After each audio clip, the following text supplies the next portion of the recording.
आएको छ। धन्यवाद। राष्ट्रिय सहकारी महासङ्घका अध्यक्षज्यू, वरिष्ठ उपाध्यक्ष लगायत सम्पूर्ण सञ्चालकज्यूहरू, राष्ट्रिय सहकारी बैङ्कका सम्पूर्ण सञ्चालकज्यूहरू, प्रमुख कार्यकारी अधिकृतज्यू र हाम्रो यो आजको यो हामीले मनोविश्लेषणको लागि हामीले आमन्त्रण गरेका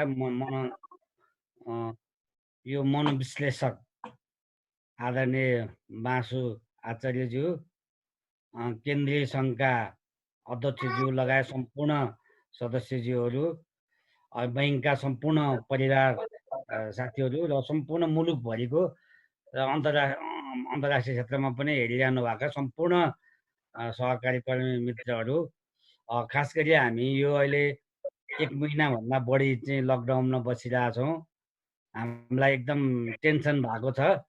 यो अवसरमा चाहिँ यहाँलाई यो अब अरू रोगभन्दा पनि टेन्सनले बिमारी भएला जस्तो भएको छ। त्यस कारणले यो अवसरमा चाहिँ यो तनावलाई व्यवस्थापन गर्नको लागि हामीले एकदम प्रसिद्ध बासु आचार्यज्यूलाई आमन्त्रण गरेर सम्पूर्ण यो अभियान कर्मीहरू, विशेष त हामी करिब 65 लाखको हारियामा त सहकारी अभियानमा लाग्नुभएका साथीहरू हुनुहुन्छ र सम्पूर्ण अभियानका साथीहरूलाई, गैर सहकारी अभियानका नि साथीहरूलाई र सरकारी निकायका राष्ट्र बैङ्क, सहकारी विभाग, मन्त्रालय लगायतका सम्पूर्ण साथीहरूलाई यसमा चाहिँ हामीले आफ्नो तनाव व्यवस्थापनको लागि सबैले एकदमै यसलाई हेरेर रिल्याक्स लिनुहोला र यसलाई चाहिँ भोलि तनाव व्यवस्थापनमा सहयोगीको लागि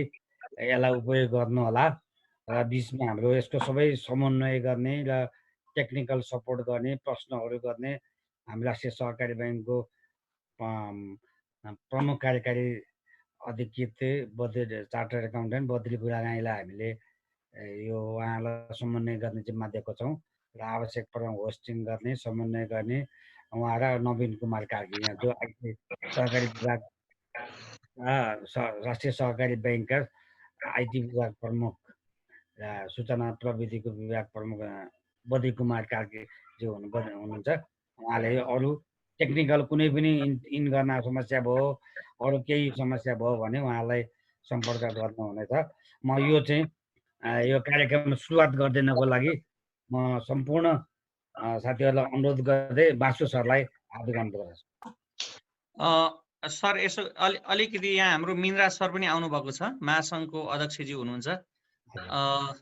मैले वाइ प्रो 2019 लाई अनम्युट गरिदिनु त नवीन सर।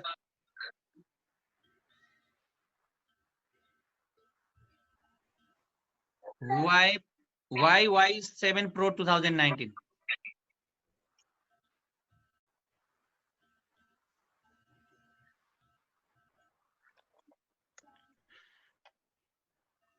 म राष्ट्रिय सहकारी महासङ्घका अध्यक्षज्यू पनि हामीसँग हुनुहुन्छ। हामी उहाँलाई अडियो कनेक्ट भएको छैन सर। अडियो कनेक्ट भएको छैन सर।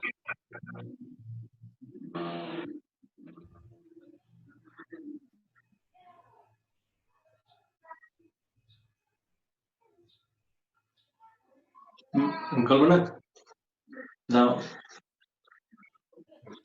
त्यो मोबाइलमै गर्दा हालि आउँदा फेरि पछि यहाँ कनेक्ट हुनलाई अलिक समस्या भएको हुनाले यो यहीँबाट पनि हाम्रो मिल्छ सर।हरूले लाउड स्पिकरमा छ, हजुरले बोलेर छोटो शुभकामना यो हाम्रो सहकारी क्षेत्रमा अहिले तनावमा देखिएकोमा सहकारी बैङ्क कार्यक्रममा केही शब्द भनिदिन अनुरोध गर्छु। ह्यान्ड फ्री गर्नु भन्नु न, ह्यान्ड फ्री गरेर।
हस् बद्री सर उहाँको अलिकति टेक्निकल समस्या भएर सर म उहाँलाई जोइन गराउँदै गर्छु, हामी सुरु गर्दै गर्दा होला नि। सुरु गरौँ सुरु गरौँ न, समापनमा गरौँला नि त।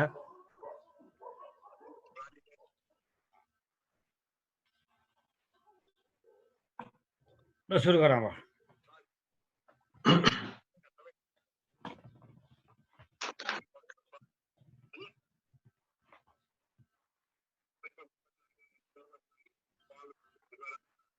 हस् त, धन्यवाद सर।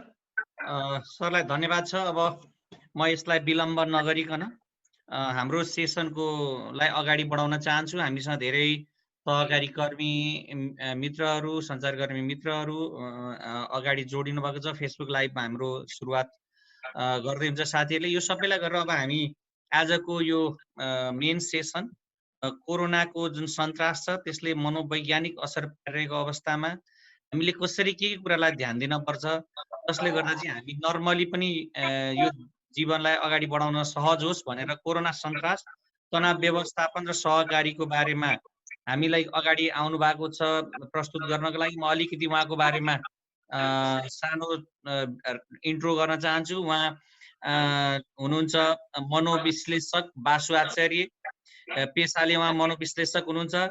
धेरै मानसिक स्वास्थ्य, साइकोथेरापी तथा औषधिद्वारा निको हुन्छ भन्ने उहाँको विश्वास छ। त्यस्तै उहाँले चाहिँ ह्याप्पी क्लबको अध्यक्ष हुनुहुन्छ। मनोविश्लेषण केन्द्र नेपाल 3 कुनेमा उहाँको केन्द्र छ। मेची महाकाली साइकोथेरापी अभियान सञ्चालन गर्नुभएको छ भने बेलुका 8 बजे कोरोना संक्रमण सम्बन्धी मनोउपचार बारे जहिले पनि उहाँ अनलाइन छलफलमा लाइभमा आउन सक्नुहुन्छ। हामीले यो तरिकाले उहाँलाई उहाँको बारेमा सानो परिचय गरायौँ र अब म यो सेसनलाई ढिलो नगरिकन बासु सरलाई हस्तान्तरण गर्दै तपाईँहरू केही क्वेसन छ भने हाम्रो च्याटमा ग्रुप च्याटमा लेख्न सक्नुहुन्छ, फेसबुक लाइभ पेज मुनि लेख्न सक्नुहुन्छ। हामी त्यो क्वेसन्स उहाँलाई सोध्ने प्रयास गर्नेछौँ र सकेसम्म सबै क्वेसन्सलाई उहाँसम्म चाहिँ प्रस्तुत गर्नेछौँ। बासु सर, अब सेसन हजुरलाई। हस्, धन्यवाद। नमस्कार, म बासु आचार्य। आदरणीय KB Upreti sir, Badri sir, मैले जो चिनेको नचिनेको सम्पूर्ण आदरणीय नेपाली जनहरूमा म नमस्कार गर्न चाहन्छु। आज नेपाल लगायत विश्व नै असहज परिस्थितिमा गुज्रिरहेको बेलामा, गाह्रो भएको बेलामा, एकदम बेचैन बढिरहेको बेलामा, त्यसमा पनि झन् सहकारी कर्मीज्यूहरूको अलिकति चिन्ता, अलिकति डर जस्तो सहकारीको विषयलाई लिएर, आफ्नो परिवारको विषयलाई लिएर, सहकारीमा रहेका सदस्यहरूको विषयलाई लिएर, समग्र समुदायको विषयलाई लिएर र राष्ट्रलाई लिएर नै चिन्तित अवस्थामा हुनु भइरहेको दोहोरो गाह्रो। अहिले चाहिँ विशेषतः आफ्नो स्वास्थ्यको नि गाह्रो, कोरोनासँग डिफेन्स गर्नुपर्ने स्थिति, सहकारीसँग नि सञ्चालनको विषयमा अलिकति चिन्ता, अलिकति फेरि यो चिन्ता बढेर आफूलाई गाह्रो होला कि भन्ने असहज परिस्थिति। यी सम्पूर्ण परिस्थितिहरूलाई हामीले कसरी व्यवस्थित गर्ने, कसरी म्यानेज गर्ने, कसरी डिल गर्ने, कुन सूत्र लाउने, कुन रणनीतिहरू तयार गर्ने, कसरी आफूले आफूलाई सजिलो बनाउने, सकेसम्म आफूले आफूलाई सजिलो बनाउँदै आफ्नो परिवारलाई नि सजिलो बनाउँदै अझै बढी सकिन्छ भने हाम्रा छर छिमेकीहरूलाई पनि सपोर्ट गर्दै साथ दिँदै आफ्नो यो जुन सहकारीको अलि असहज परिस्थितिमा चाहिँ अहिले विभिन्न चिन्ताहरू, डरहरू अलिअलि थपिएको जस्तो म यहाँ एउटा उदाहरण पनि दिन्छु। मलाई अस्तिको दिनमा चाहिँ एकजना जो मैले उहाँलाई अहिले लाइभमा नि आउनु भनेको छु, चाहिँ यो कार्यक्रममा हुनुहुन्छ हुनुहुन्न म उहाँको नाम त लिन चाहन्न। उहाँले के भन्नु भने बिहान खाना नै मन लाग्दैन, खालि सहकारीको अब गेट गयो, त्यो पाले दाइलाई यसो गन्थन गर्यो, फेरि घर आयो, रिस उठ्छ, गाह्रो हुन्छ, छटपटी हुन्छ, सहकारी के होला कसो होला, यस्तो असहज परिस्थिति, कस्तो मजै आउँदैन भनेर वाइफले मलाई फोन गर्नु भयो। उहाँको वाइफले चाहिँ भन्नु मेरो श्रीमानलाई धेरै गाह्रो भएको छ, राति निद्रा नै लाग्दैन, मलाई मेरो श्रीमानलाई डिल गर्नै गाह्रो भइसकेको छ, एकदम छटपटाउनुहुन्छ, अब डुब्ने हो कि, अब कसरी अगाडि बढ्ने होला, जनताको लगानी कसरी सुनिश्चित पार्ने होला, अब के होला भनेर पीर भइराखेको हुन्छ भन्ने स्थिति एउटा। दोस्रो स्थिति यति साह्रो त नहोला सबैलाई, यति साह्रो आफ्नो व्यवसायमा, सहकारीमा, आफ्नो पसलमा, आफ्नो जबमा, आफ्नो हरेक पक्षमा त्यस्तो गाह्रो नभए पनि अब गाह्रो हुने स्थिति सुरु हुँदैछ है। अघि हाम्रो केबीज्यूले नि भन्नुभयो अब गाह्रो चिन्ता बढिरहेको छ है भन्ने स्थितिमा हामीले हामीलाई कसरी म्यानेज गर्ने भन्ने विषयमा अलिक छलफल गर्दैछु। मैले आज अलिकति मनोविज्ञानका विषय छलफल गर्दैछु, मनोरोगको विषय छलफल गर्दैछु, मनोरोगलाई आफैले कसरी डिल गर्ने भन्ने विषयमा छलफल गर्दैछु, परिवारको कसरी सपोर्ट लिने भन्ने विषयमा छलफल गर्दैछु।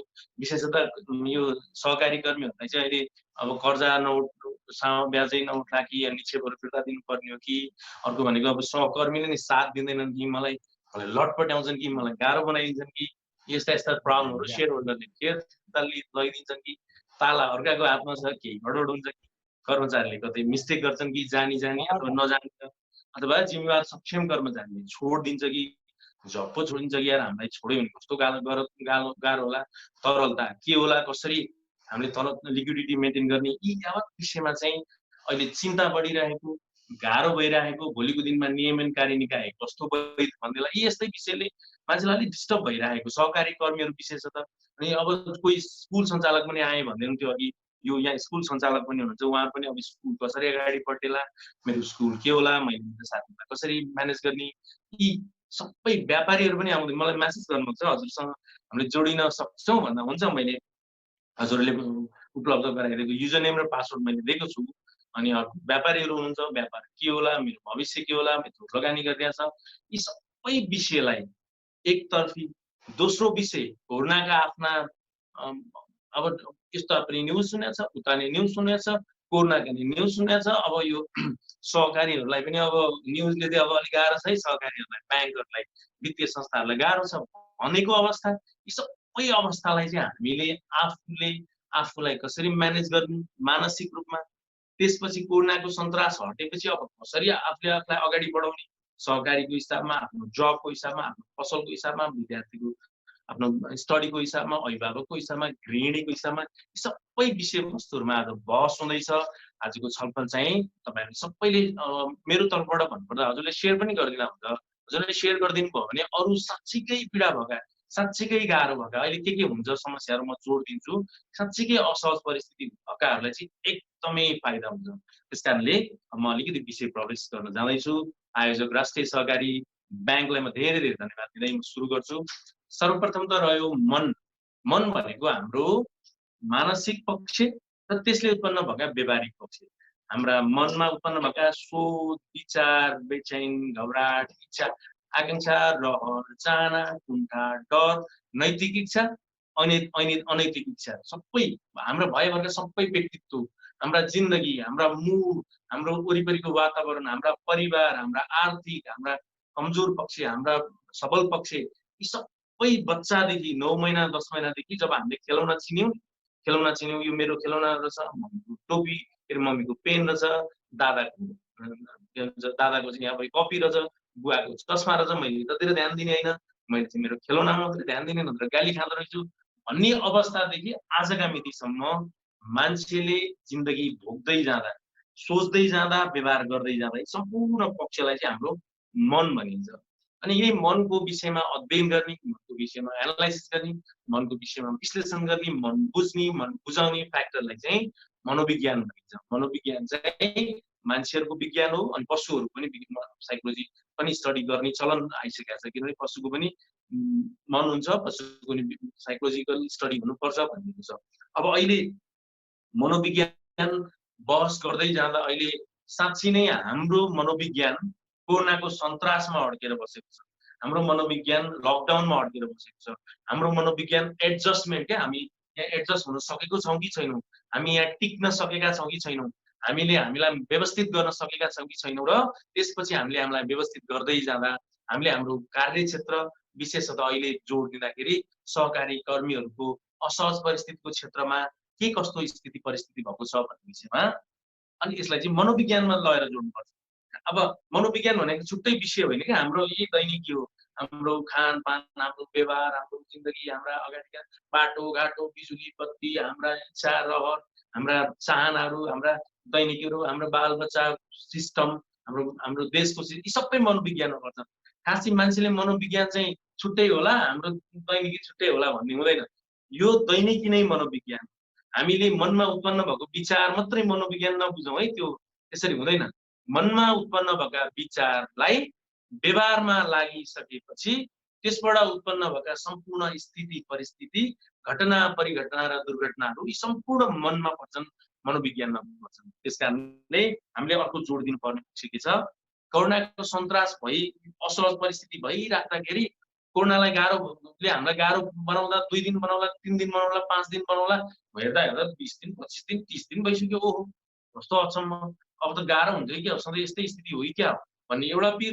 अर्को कुरा, युएस जस्तो यता क्यानाडा जस्तो स्थिति, चाइनाको जस्तो स्थिति आउँछ कि आउँदैन कस्तो कन्फ्युज भयो जस्तो, न आएको हो कि सर्वस्व छरेर हामीलाई थाहा नपाएको कि टेस्ट कम भएर होइन होला, कहाँ हुन्छ हामीलाई छैन आएको भए त देखिहालिँदैन 30 दिनसम्म भन्ने स्थितिले हामीलाई कन्फ्युज बनाइदिए। यी सबै विषय चाहिँ हाम्रो साइकोलोजिकल टर्म एन्ड कन्डिसनमा छिरिसकेको छ। त्यसकारण यस विषयमा राम्रोसँग बहस नगरे, यस विषयमा विश्लेषण नगरे, यस विषयमा एनालाइसिस नगरे, यसलाई सही र यथार्थपरक ढङ्गले नजानेसम्म हामीलाई सधैँ आपत पर्छ, सधैँ गाह्रो हुन्छ। अलिकति म के जोड दिउँ, यो कोरोनाको सन्तास भनेको ट्रमा भन्छ। ट्रमा भनेको अभिघातजन्य अवस्था। अभिघातजन्य अवस्थामा चाहिँ हरेक अभिघातजन्य अवस्थामा है, जस्तै भूकम्पमा, जस्तै बाढी पहिरोमा, जस्तै अब हाम्रो तराईमा एकचोटि हामीलाई नाकाबन्दी भयो त्यो अवस्थामा, पहिला महामारी फैलियो त्यो अवस्थामा, अन्य देशमा पनि सुनामीहरू आयो त्यो अवस्थामा, अलिक डरलाग्दो घटना परिघटनाहरू घटे त्यो अवस्थामा, हाम्रो युद्धकालीन अवस्थामा, हाम्रो कुनै पनि चेलीहरूलाई बलात्कार गरिएको अवस्थामा, अनि आफूले नसोचेको, नभोगेको, नदेखेको र कहिल्यै नसुनेको, सुने पनि आफ्नो एरियामा नघटेको घटना एक्कासी हाम्रो जिन्दगीमा आयो भने, त्यसलाई अभिघातजन्य अवस्था भनिन्छ। अभिघातजन्य अवस्था भनेको ट्रमा भनेको कहिल्यै नसोचेको डरलाग्दो घटना, एकदमै असहज घटना, यसलाई ट्रमा भनिन्छ। यो पनि एक प्रकारको ट्रमा हो। यो ट्रमा चाहिँ अहिले सबैभन्दा अहिले संसारमा चलेको ट्रमा भन्दा सबभन्दा बढी ठुलो ट्रमा भनेको छ विश्व स्वास्थ्य संगठन। त्यसैले यस्तो डरलाग्दो परिस्थितिमा हामी अलिअलि चिन्तित भएको, हामी दुखी भएको, हामी डराएको, हामी बेचैन भएको, त्यो ठिकै हो। त्यसलाई त्यत्रो बढी असहज परिस्थिति भन्न मिल्दैन। मात्र कहाँ जोड दिनुपर्छ भने हामी त्यो डर, चिन्ता, दिगदारी चाहिँ कति भएको छ। जस्तै यो 0, यो 100 भयो भने हामी अब पहिला हामी 5% चिन्तित थियौँ। पहिला यो कोरोनाहरू नहुँदा अलिअलि चिन्ता हुनु पनि पर्छ, जरुरी पनि छ, नत्र हाम्रो प्रगति हुँदैन। हामी अहिले लगभग यो 5% हुनेवालाहरू 30% चिन्तित भए जस्तो, कोही 50 भए जस्तो, कसैलाई 70 भए जस्तो, कसैलाई 90 भए जस्तो। हेर्नुहोस् है, हामी चिन्तित, पीर, डर, दिगदारी, नरमाइलो, नमज्जा, कुण्ठा, झ्याउला जस्तो, कस्तो बोर अथवा एक किसिमको खुसी, एकछिनमा कस्तो झडङ्ग रिस उठे जस्तो, कस्तो तनाव भयो जस्तो, कस्तो दबाव भयो जस्तो, यस्तो स्थिति आएको खण्डमा, आएको छैन भने, यदि आउन सक्ने स्थिति छ भने, अथवा त्यो लक्षण छाँटकाँट देख्न थालिया छ भने, परिवारले पनि कति रिसाइराखेको, नरिसाउँ न बढी भयो भने जस्तो, कति दुखी भइराखेका, पिर नगर्नु न भने जस्तो, अथवा अरू वाइफलाई पनि कस्तो चिटचिटाट भयो जस्तो, सबैतिर सबै घरमै बसे जस्तो, खै सधैँ सबै घरमा बस्दा पनि गाह्रो हुन्छ क्या त्यो मान्छेलाई एडजस्ट गर्नलाई।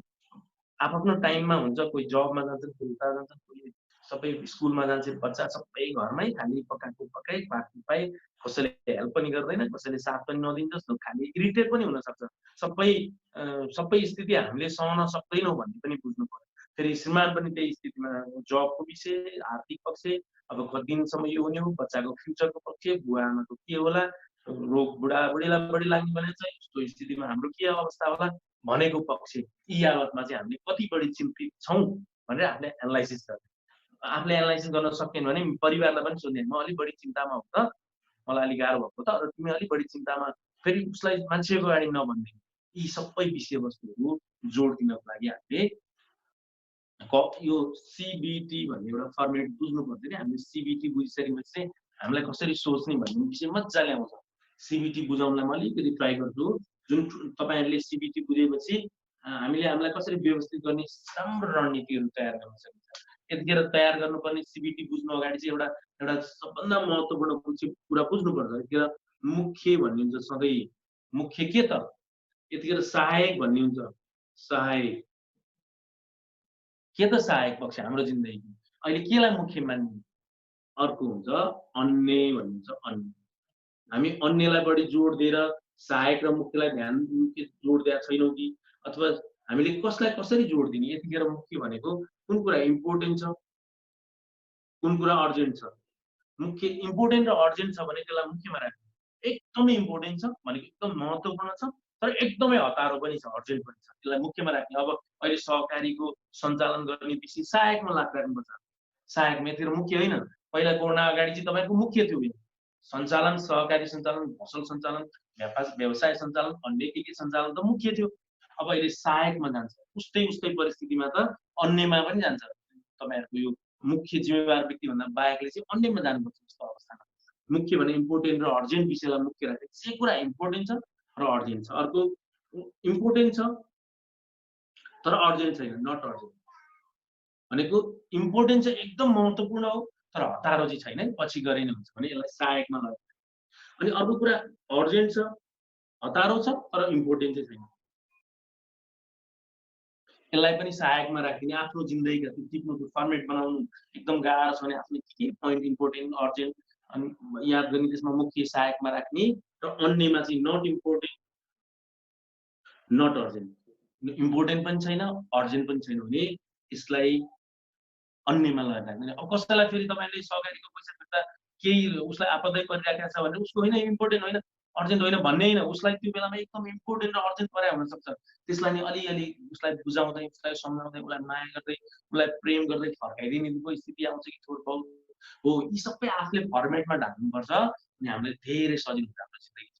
अलिकति कोरोनाको सन्तासपछि हाम्रो इम्पोर्टेन्टमा केही फेरि यो चेन्ज हुनसक्छ। यो चाहिँ के आधारमा चेन्ज हुन्छ, परिस्थितिको आधारमा चेन्ज हुन्छ, सिचुएसन कस्तो छ त्यो आधारमा चेन्ज गर्नुपर्ने मुख्य व्यक्ति नै सजिलो असल र एकदम बौद्धिक कहल हुन्छ। अब यो लगेर कहाँ जोड्ने त, यो लगेर जोड्ने एउटा फ्याक्टर छ जसरी हामीले हाम्रो सोच्ने तरिका कसरी अगाडि बढ्छौँ, हामीले कसरी सोच्छौँ, कसरी बुझ्छौँ, कसरी मनन गर्छौँ भन्ने आधारमा यो दुनियाँका सबै मान्छे खुसी र दुखी हुन्छन्। जो पनि जस्तो सुकै परिस्थितिलाई, यो परिस्थिति आउँछ हाम्रो जिन्दगीमा, अहिले हाम्रो कोरोना आएको छ हाम्रो परिस्थिति, त्यो परिस्थितिमा हाम्रो एटेन्सन भनेको ध्यान जान्छ। ध्यान गएपछि हाम्रो इन्द्रियहरू जहिले सक्रिय हुन्छन्, इन्द्रिय सक्रिय हुन्छन्। त्यसपछि हाम्रो मस्तिष्कमा सूचना जान्छ। सूचना जस्तै यतिखेर एउटा उदाहरण दिन्छु। हजुरको फोन, हजुरले कसैलाई फोन गर्नुभयो उठाएन, 3 चोटि गर्नु उठाएन, 4 चोटि गर्नु भएन उठाएन, ल तपाईँको सिचुएसन फोन उठाएन, ध्यान गयो त्यो विषयमा, ध्यान गयो कोही किन के हो, फेरि इन्द्रियहरू सक्रिय भए सेन्सरी अर्ग्यानहरू एकदम सक्रिय हुन्छन्। अनि मस्तिष्क भनेको हाम्रो मस्तिष्क भनेको गिदीमा रहेका न्युरोकेमिकलहरूले इन्फर्मेसन लिन्छ। त्यसपछि इन्फर्मेसन लिएपछि हाम्रो धारणाहरू हुन्छ।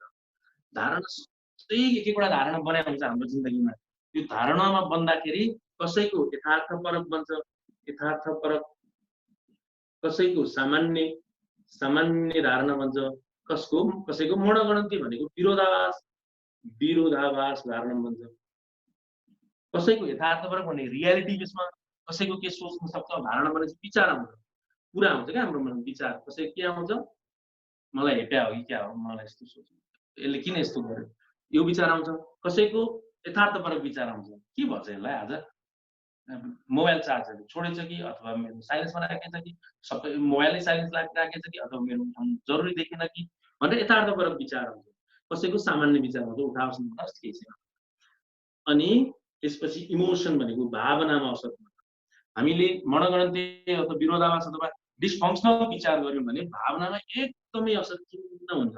त्यसपछि फङ्सनल विचार गर्यो भने अझै क्युरियोसिटी हुन्छ, उत्सुक भावना हुन्छ।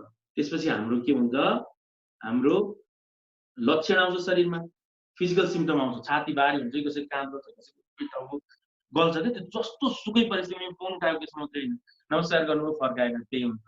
सहकारी अहिले चलाउन सकेका छैन, परिस्थिति आएको ध्यान जान्छ, इन्द्रिय सक्रिय, मस्तिष्क सूचना, धारणा लाभ बर्बाद हो कि अब के हुने मलाई चाहिँ विचार आयो के होला, भोलि म मेरो कार्यकालमा कमजोर भएको कारणले मलाई अरू कार्यक्रममा जिम्मेवारी दिँदैनन् कि म लिक्विडिटी के अनुसार मेन्टेन गर्ने, मेरो कर्मचारीले कस्तो सोचिराखेका होला, म भोलि अब कसरी सहकारी सञ्चालन गर्ने, उठेको पनि छैन रकमहरू, अब पहिला जस्तै नाफा दिन नसकेर मलाई यस्ता विचार सहकारीको केसमा, अब पसलको केसमा त्यस्तै, विद्यार्थीको केसमा त्यस्तै, स्कुलको केसमा त्यस्तै, बेरोजगारीको केसमा त्यस्तै, वैदेशिक रोजगारमा रहनु हुनेहरूको लकडाउन छ मलाई हेर्नु है, यी सबै केसमा कसरी मनन गर्ने भन्ने हुन्छ। फिजिकल सिम्पटम चाहिँ भारी हुन्छ, कसैलाई चिडचिडाट हुन्छ, कसैलाई पसिना हुन्छ, फेरि अनि अन्तत उसले व्यवहार गर्छ, व्यवहार गर्न बाध्य हुन्छ, व्यवहार गर्छ के हुन्छ एकदम एक्लै बस्ने, दिक्क लाग्ने, नमजाउने, सहकारी खोल्न गएको गइ गर्ने, फेरि इरिटेट भएको, फेरि जाउँ नजाउँ, कोही आयो भने फोन उठाउन नि दिक्क लाग्ने, साथीहरूको फेरि कसैले फोन उठायो भने गाह्रो हुने, घरमा झगडा गरिरहेको, यस्ता विषयहरू नै विचार आएर यी सबै फेरि अर्को फिजिकल सिम्पटम आएर चाहिँ व्यवहार हुन्छ, फेरि अर्को ल्याउने विचार म के भएको, फेरि अर्को भावना लक्षण मान्छेलाई उठ्नै दिँदैन। जस्तै अहिले लकडाउन छ, सिचुएसन लकडाउन ध्यान जान्छ, धारणा भन्छ अब सधैँभरि लकडाउन हुने, यो विचार आयो, भावना किन्न उता, यही परिस्थिति आयो, नमस्कार गरेर फर्काएन, ध्यान गयो, के भन्छ के प्रब्लम भन्छ कि आज विचार आयो नि त, भावना पनि उत्सुक भावना, लक्षण पनि आराम, के फरक पर्दैन, के फरक पर्दैन, व्यवहार पनि के हुन्छ, फेरि एकचोटि सर के भयो क्या फोन, अथवा भोलिपल्ट सर हिजो त हजुर हतारमा हुनुहुन्थ्यो क्या, मैले देखिनँ बाबु, यस्ता फेरि अर्को विचार, म त कति रमाइलो मान्छे होइन, जस्तो सुकै परिस्थितिमा एडजस्ट गर्न सक्छु, फेरि भावना पनि कति राम्रो, फिजिकल सिम्पटम पनि कति आनन्द भएको, फेरि व्यवहार पनि राम्रो, फेरि गर्दा राम्रो आनन्द उभै लकडाउन होस्, जस्तो सुकै परिस्थिति होस्, जे होस् म मिलाउन सक्छु भने, जस्तो सुकै परिस्थिति आओस् म मजाले डिल गर्न सक्छु, मजाले रमाइलो गर्न सक्छु, म मेरो सहकारी म अध्यक्ष भए पनि, उपाध्यक्ष भए पनि, सदस्य भए पनि, म सञ्चालक समितिमा नरहेर कार्यकारी भए पनि, अथवा ऋणमा भए पनि, जेमा भए पनि मिलाउन सकिहाल्छ, किनभने सबैलाई गाह्रो परिरहेका छ। गाह्रो परे त अब माथिबाट पनि केही उपायहरू ल्याउनु होला, नयाँ टेक्निकहरू ल्याउनु होला, नयाँ टेक्नोलोजीहरू ल्याउनु होला, घरमा सुविधा दिने सिस्टमहरू आउला, बिस्तारै समयले त परिष्कृत गर्दै अहिले यो यसरी लाइभ होला, यसरी जुम आउला, अनि यसरी हामीले घरमा बसेर आफै आनन्दले बेडमा बसेर ट्रेनिङ लिउँला भनेर कहिल्यै कल्पना गरेको थिएन होइन त। कति राम्रा अब राष्ट्रिय सहकारी ब्याङ्क अरू संस्थाहरूले कस्तो राम्रो टेक्नोलोजीहरू एकैचोटि सबैलाई ट्रेनिङ दिन मिल्ने, सबैलाई ज्ञानी बनाउन मिल्ने, यो कहिले सोचेको छैन, यस्तो आइसक्यो, मोबाइल एपहरू आइसकेको छ हेर्नु त, ब्याङ्कले अहिले कस्तो मोबाइलबाट फन्ड कहीँ जानै नपर्ने, चार्जिङबाट कस्तो राम्रो सिस्टम आइरहेको छ भने भोलि सहकारीलाई पनि यसै गरी सजिलो बनाउने सिस्टम पनि आइदिन्छ नै, किनभने आवश्यकताले नयाँ टेक्नोलोजीहरू विकास गरेर हामीलाई आवश्यकता परेको छ, घरमै सजिलो स्थिति हुनु परेको छ। यस्तो अवस्थामा जे है बच्चाले पढेन, सिचुएसन अहिले बच्चालाई धेरै प्रेसर नलिउँ, पढ्दैन, किनभने यो जस्तो मलाई पनि त गाह्रो छ, यदि मोबाइलतिर धेरै ग्याजेटहरू छुन नदिउँ, आफैले उसलाई इन्टरटेन गराउँ, नयाँ कुरा सिकाउँ, बुझाउँ, ज्ञानी बनाउँ, यी यावत कुराहरू जुन यही फर्मेटमा राख्ने, यसलाई कग्निटिभ बिहेभियरल थेरापी भन्छ। संसारले जम्मैले सिक्नुपर्ने, कसैले आफैले गरिराखेको त्यो नथाहा पाइकन नसिकन, किनभने उसैले गरेर नै साइकोलोजीले त्यो उसको व्यवहार क्याच गरेर स्टडीमा राखेको, पढाइमा राखेको हो नि त। त्यस कारणले मनोविज्ञान छुट्टै विषय होइन, तपाईँ हाम्रै मनोविज्ञान, उहाँको यहाँको त्यहाँको उसको, महिलाको पुरुषको, धनीको गरिबको, जस्तो सुकै जुनसुकै अवस्था मान्छेको विज्ञानलाई स्टडी गरेर यो फर्मेट तयार गरेको छ, यहाँ जहिले याद दिनु। फेरि विचार आउने बित्तिकै फिजिकल सिम्पटम आइहाल्छ, फिजिकल सिम्पटम आएन विचार, व्यवहारले यसले एकले अर्कालाई यसरी प्रभाव पार्छ, त्यो प्रभाव पारिसकेपछि हामी यो डिस्फङ्सनल थटहरू चुज गर्नेको चाहिँ उठ्नु न बस्नु बनाइन्छ, गाह्रो, कसैलाई कम गाह्रो, कसैलाई बढी गाह्रो। फङ्सनल थट भनेको रियालिटी बेसमा सिचुएसनल विषयहरू सोच्नेहरूलाई चाहिँ एकदम सजिलो, कस्तो आनन्द चाहन्छ, कस्तो मजाको, कस्तो रमाइलो छ। अब कोरोना आएको सन्तास पनि रमाइलो, कोरोनाको केही नहुँदा नि रमाइलो, किनभने उसले सिचुएसनलाई बुझ्न ट्राई गर्छ, व्यक्तिगत विषयहरू जोड्दैन, कुन बेला कतिखेर महत्त्वपूर्ण दिने भन्ने हुन्छ, आफ्नो मात्रै विषय पनि ध्यान दिँदैन, अरूको मात्रै विषय पनि ध्यान दिँदैन, कहिले आफ्नो कहिले अरूको, त्यसरी ट्याकल गर्न सिकेको हुन्छ उसले। त्यसकारण तपाईँहरूले त्यसको लागि ट्राई गर्नुपर्छ। यसमा जोड दिँदा जुनसुकै मानिस के हुने त अन्तिममा रिजल्ट के हुने त,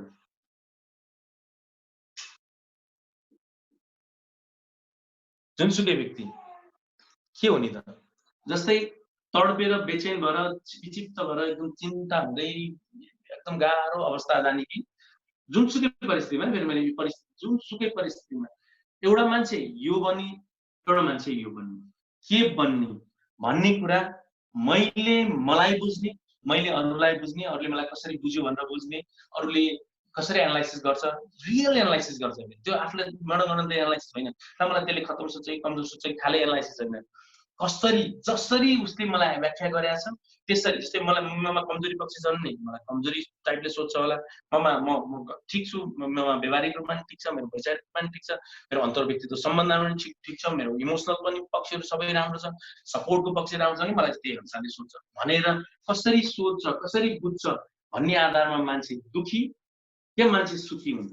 उसको सोच्ने आधारमा, उसको बुझ्ने आधारमा, उसको धारणामा, उसको पर्सेप्सनमा, उसको इन्टरप्रिटेसन भनेको उसको धारणा क्रिएट गर्ने फ्याक्टर। फेरि यो धारणा चाहिँ केबाट क्रिएट हुन्छ भने हामीले हाम्रो जिन्दगीमा भोगेका, देखेका, जानेका, बुझेका, दुःख पाएका, सुख पाएका, हाम्रा इच्छा आकांक्षा, हाम्रो समाज समुदाय मस्तिष्कको न्युरोकेमिकलहरू, बायोलोजिकल फ्याक्टरहरू, हाम्रो सपोर्टहरू, परिवारको साथ सहयोग सपोर्टहरू, हाम्रा इतिहासहरू, हाम्रा ज्ञान बुद्धि विवेकहरू, यी सबै विषयमा एकदम स्पष्ट पहिलाका भोगाइहरू हैन, त्यो भोगाइले सिकेको सिकाइहरू, फेरि भोग्दै नसिकेको फ्याक्टरहरू सबैले त्यो पर्सेप्सनहरू निर्धारण गर्छ। धारणा त्यत्तिकै बन्दैन, मान्छे त्यत्तिकै खुसी या दुखी हुँदैन।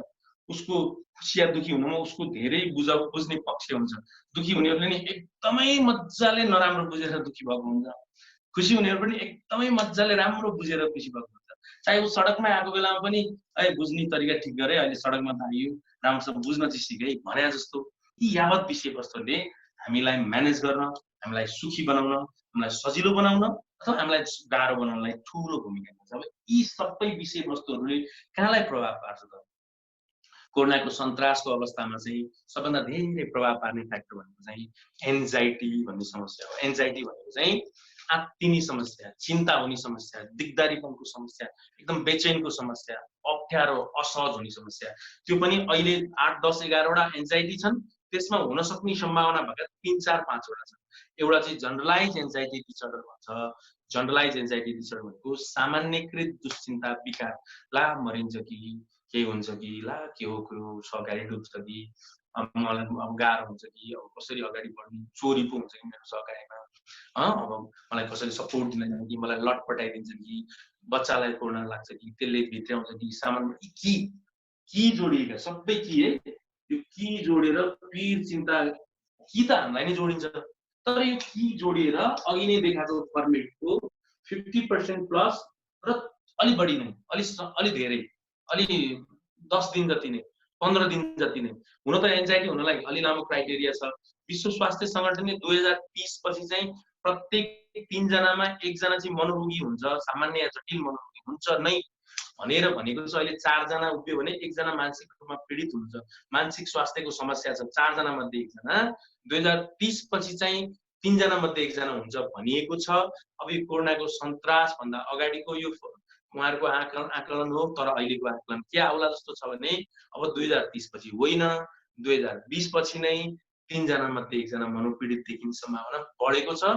किनभने यो कोरोनाको सन्तासले हामीलाई, विश्वलाई नै धेरै मानसिक रूपमा विक्षिप्त हुनको लागि, पीडित बनाइदिनको लागि त्यो भूमिका खेल्यो कोरोनाले। त्यसकारण यस्तो अवस्थामा हामीले यस्ता फेरि 3 जना मध्ये 1 जना चाहिँ के हुन्छ भने आफ्नो मानसिक स्वास्थ्यलाई नै नबुझेर विषयवस्तुलाई मात्रै ध्यान दियो भने मात्रै पनि उसलाई मानसिक समस्या हुन सक्छ। त्यसकारणले कि लाग्यो भने एन्जाइटी भन्नुपर्छ, कि लागेर आफूलाई गाह्रो भयो, छटपटी भयो, दैनिक बिग्रियो, सोचमा मात्रै पीडित भएर मानसिक रोगी भनिँदैन। फेरि सोचले व्यवहारलाई पनि देखाउनुपर्छ। अहिले कस्तो औडा असहज, एकदम छटपट चिन्ता घरकाले नि त्यो फिल गर्नुपर्छ, आफूले नि म किन यस्तो भइरहेको छ, म त यस्तो मान्छे होइन भनिनुपर्छ।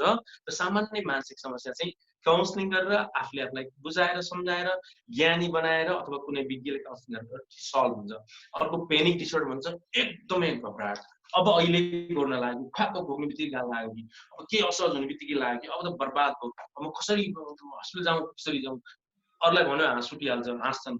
त्यस्तो हुन्छ, कतिलाई चाहिँ थाहा छैन, तर एकदमै धेरै हुन्छ। विशेष गरी खाडी मुलुकमा, दक्षिण कोरियामा, युएसतिर, इटालीतिर, अलिकति अब यता मलेसिया एरिया, जस अलिकति हाम्रो उता अस्ट्रेलियातिर प्राय त्यो देशमा रहने हुने हाम्रो नेपाली दाजुभाइ पनि अथवा त्यही देशका अथवा जो कोही संसारका मानव जातिलाई चाहिँ क्वाक्क पुग्ने बित्तिकै आयो कि कोरोना भइसक्यो हो कि, अथवा हल्का टेम्परेचर बढ्न लागेको छैन, के भएको कसो भएको ला हो कि भन्ने पेनिक भन्छ त्यसलाई। हो कि मात्रै भनिनु, पेनिक होइन, अम्मा हो कि भनिनु क्या। अब के नजस्तो गाह्रो चिडचिडाट यस्तो गर्ने, छातीबारी यहाँ ढुकढुक हुने, पुरा हातमा पसिना, बेचैन, यस्तो अवस्थालाई चाहिँ पेनिक डिसअर्डर भन्छ। पेनिक डिसअर्डर भनेपछि घबराहट विकार।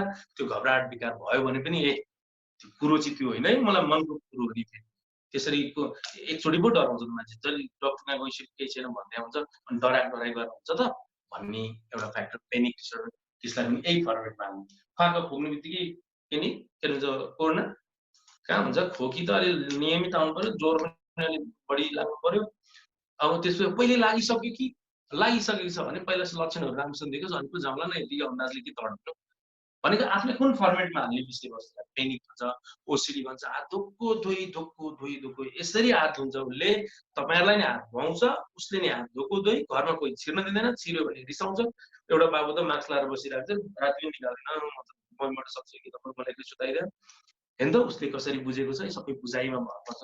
ओसिडी भन्छ दोहोऱ्याएको दोहोऱ्याइ, खालि अब जस्तो सुकै दोहोऱ्याएको है। फेरि उसलाई एचआइभीको ओसिडी हुन्छ, कसैलाई कोरोनाको ओसिडी हुन्छ, कसैलाई जम्सको फोबिया हुन्छ, कसैलाई हेरेको 4चोटि हेर्नुपर्ने, हेरेको हेरे अनि 4चोटि हेरेपछि आनन्द आउने, कोही ढोगेको त्यो त्यत्तिकै ढोगाइ उसको भित्र पुरा छ, त्यही भएर ढोगाइ। हामीलाई चाहिँ पाल हो चाहिँ क्या, सन्तुलनमा गडबड भन्छ क्या भन्ने हुन्छ, होइन।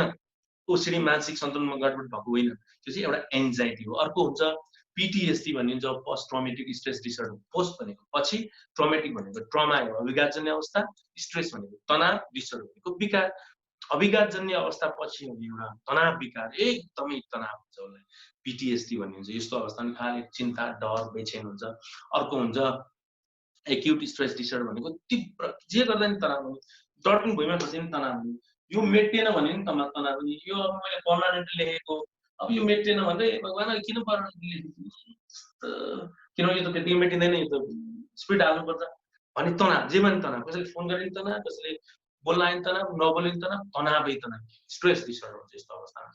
अर्को समस्या हुन्छ डिप्रेसन हुन्छ। एकदमै दिक्क लाग्छ, यस्तो दिक्क लाग्छ जिन्दगी सम्झेर, रुन मन लाग्छ, आशा हुँदैन, चिडचिडाट हुन्छ, केहीदेखि मजा आउँदैन, केही गर्न मन लाग्दैन, कुनै पनि उपाय देख्दैन। अब यो संसार त मसँग कुनै अर्थै छैन जस्तो पो देख्न लाग्छ। अब त बिस्तारो बिस्तारो त योजना सुसाइड गर्नुपर्छ कि क्या हो भने जस्तो पो मन त। एकदम होपलेस, हेल्पलेस, वर्थलेस, केही छैन, एकदमै शङ्का मात्रै लाग्ने, यस्तो समस्याहरू बढ्न सक्छ यस्तो अवस्थामा। यस्तो अवस्थामा एडजस्टमेन्ट डिसअर्डर बढ्न सक्छ। एडजस्टमेन्ट भनेको एडजस्ट हुनै नसक्ने, भनेको टिक्नै नसक्ने, घरमा बस्यो भने एडजस्ट हुन नसक्ने, बाहिर जाउने, बाहिर कसरी जाउँ, कस्तो छटपट यहाँ यही चौघेराभित्र बस्नुपर्छ। यो कहिले बजाएको थिएन, जतिखेर सहकारीमा रमाइलो, आनन्द, सबैले मानेका, पुजेका, एकदम गतिलो सम्बन्ध, एकदम बौद्धिक व्यक्तित्व, अहिले आज त घरमा पुजिनुपर्छ। के भयो होला मेरो लाइफ, कहाँ जाउँ, कोहीसँग गफ गरौँ कि जस्तो, असहज परिस्थिति जस्तो, बेचैन जस्तो, यी समस्याहरू, यस्तो समस्याहरू। अर्को समस्या चाहिँ हामीले अलिकति डिलुजन पनि हुन सक्छ, भ्रमहरू हुन सक्छ। भ्रम भनेको फिक्स बिलिफ, एकदम फिक्स भनेको एकदम पक्का, बिलिफ भनेको विश्वास तर रङ, तर गलत, उसले गलत चाहिँ मान्दैन। फेरि कस्तो के भने मेरो कुरा काट्छन् कि मलाई षड्यन्त्र गर्छन् कि के घटना घटाउँछन् कि के आपत पार्छन् कि भनेको शङ्का, चिन्ता। अनि अरूलाई भन्दै होइन भने यो पनि मिला सही क्या हो जस्तो अलिकति तनाव हुने समस्या हुन्छ। अलिकति पर्सनालिटी डिसअर्डर पनि थोरै बहुत असहजता हुन्छ, नमजा हुन्छ भनेको त्यो 10वटा छन् क्या त्यो पर्सनालिटी डिसअर्डर। त्यसलाई त्यत्रो पर्सनालिटी डिसअर्डर ठुलो प्रभाव पार्दैन कोरोनाले। तैपनि उसलाई कहिले अप्ठ्यारो किन त उनी मात्रै बस्नु परेको छ, घरबाट बाहिर निक्लिन दिँदैन, के किन मलाई यस्तो गर्छन्, के गर्न खोजेको भन्ने हुनसक्छ। अर्को समस्या छ चाहिँ मान्छेलाई सोमाटोफर्म भनिन्छ। सोमाटोफर्म भनेको दैहिक समस्या, खासमा समस्या मनको हो तर शरीरमा देखा पर्छ। एकदम त्यस्तो गरेर अब त्यो सिजरवाला होइन कि एकदम यस्तो गरेर यहाँबाट औडा आए जस्तो, यहाँबाट के खरक्क यहाँ समातेर गरे जस्तो, अनि सबै सुन्ने बुझ्ने, तर मान्छेको अगाडि मात्रै गर्ने। सिजर भन्ने सिजर मान्छेको अगाडि नअगाडि जहाँ पनि हुन्छ त्यो सिजर होइन। यो चाहिँ कन्भर्सन डिसअर्डर। पहिला हिस्टेरिया भनिन्थ्यो, अहिले कन्भर्सन डिसअर्डर भनिन्छ। भुइँचालोमा धेरै कन्भर्सन डिसअर्डर भयो, कसैलाई मासमा हुन्छ। अब अहिले त मास ग्रुपहरू धेरै नहुने भएको कारणले कम हुन्छ, तर व्यक्तिगत हिस्टेरिया अथवा मास कन्भर्सन डिसअर्डर हुन्छ। कखरक्क समाउँछ, आँखा बन्छ, निचल्न, चितोर र मन लगाएर कसलाई गाँच्छन्, लुगा बनाउ कि यो सबै गरेर अनि एकछिन पनि सुपाल आएर बसेपछि अलिकति फ्रेस हुने त्यसलाई कन्भर्सन डिसअर्डर भन्छ। किनभने उसको मन नै मजै आउँदैन त्यतिखेर अनि उसलाई कस्तो अप्ठ्यारो भइरहेको कस्तो गाह्रो भएको हुन्छ यस्तो कन्भर्सन डिसअर्डर हुन्छ। अर्को समस्या हुन्छ सोमाटाइजेसन भन्छ। लगभग 8-9 वटा दुखाइ एकैचोटि हुन्छ। यहाँ पनि दुख्छ यहाँ पनि दुख्छ यता पनि दुख्छ यता पनि दुख्छ दुखेको गाह्रो। मैले तपाईँलाई के बुझाइराखेको छु भने तपाईँहरूले त यो भोग्नु परेको छैन होला, केही अलिकति चिन्ता होला आफ्नो सहकारीको आफ्नो व्यवसायको आफ्नो अन्य फ्याक्टरको, तर यस्तो समस्या भएकाहरूलाई तपाईँले पनि त सपोर्ट गर्नुपर्छ। किनभने यहाँ जति लाइभमा आउनुभएको छ जति जुममा आउनुभएको छ सबैजना बौद्धिक नै प्राय हुनुहुन्छ। किनभने आफ्नो बौद्धिकतालाई निखारता ल्याउनलाई तपाईँहरूले दिइराख्नु हुन्छ। यस्तो मानसिक समस्या धेरै भएकाहरूले चाहिँ आफूलाई होइन होला मेरो छुट्टै समस्या हो यो होइन हो भन्ने हुनसक्छ क्या। त्यस कारणले तपाईँलाई यो विषय अरूलाई पनि बुझाउन अरूलाई पनि सपोर्ट गर्न अनुरोध गर्दछु। अर्को समस्या हुनसक्छ अर्को हुन्छ हाइपोकन्ड्राइसिस। हाइपोकन्ड्राइसिस भनेको कस्तो हुन्छ भने रोग केही छैन तर उसलाई रोग छैन भन्नेमा विश्वासै छैन। कोरोना छैन भन्ने कन्फर्म छ र पनि होइन छ मतलब कोरोना छ भनेर सुसाइड एटेम्प गरेछ आन्ध्र प्रदेशमा। कहाँ 2-3 ठाउँमा गरेछ। होइन कोरोना टेस्टहरू छैन भन्दै यिनीहरूले मर्छ भन्ने सोचेर ट्रिटमेन्ट छैन त्यस कारणले यिनीहरूले मलाई देखा होइन भन्दै अब मरौँ भनेर उसले सुसाइड एटेम्प गरेको छ। हेर्नु है त्यो सोमाटाइजेसन भन्छ के अरे त्यसलाई हाइपोकन्ड्राइसिस भन्छ। हाइपोकन्ड्राइसिसको वास्तवमा केही रोग हुँदैन तर उसलाई रोग छैन भन्ने 1% नै विश्वास छैन। त्यो विश्वास नभइसकेपछि 10 थरीको डक्टरमा 10 थरीको दामी झाँक्री ताकि उसलाई जानै पर्छ। यस्तो अवस्थामा खासमा उसको मानसिक समस्या उसको त्यो केही टेस्ट छैन त दुख्छ गाह्रो हुन्छ असहज हुन्छ यी यावत समस्या हुन्छ। कुनैलाई त सेपरेसन एन्जाइटी पनि हुनसक्छ। हेर्नु है तपाईँहरूलाई चाहिँ अब घर छोड्नै नसक्ने समस्या हुनसक्छ। घर छोड्नै नसक्ने विशेष गरी बच्चालाई स्कुल जानलाई हो। किनभने अब यत्रो वर्ष यत्रो समय यत्रो महिना घरमा बस्नु पर्यो यहीँ रमाइलो भयो त्यही एडजस्ट भयो।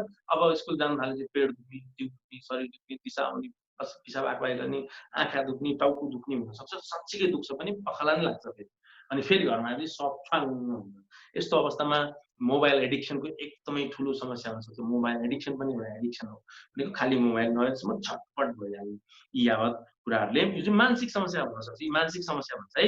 यो मानसिक समस्या समाधान गर्नको लागि चाहिँ हामीले सबभन्दा बेस्ट टेक्निक भनेको चाहिँ कग्निटिभ बिहेभियरल थेरापी हो।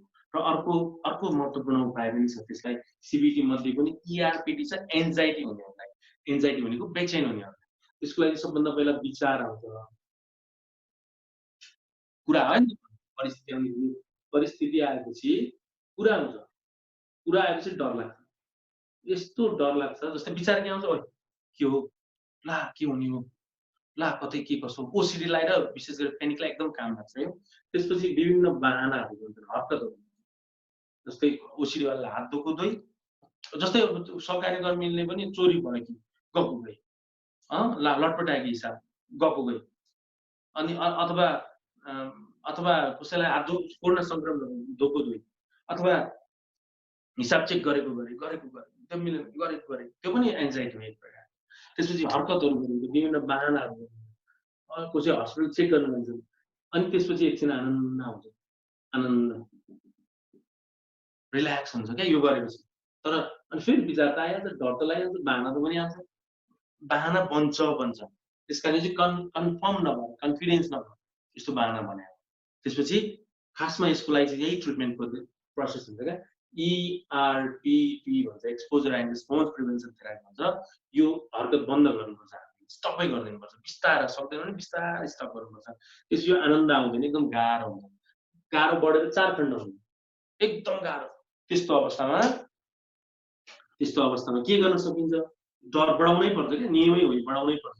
त्यस्तो अवस्थामा त्यो विचारलाई हेर्ने के हो त्यसपछि आउन दिने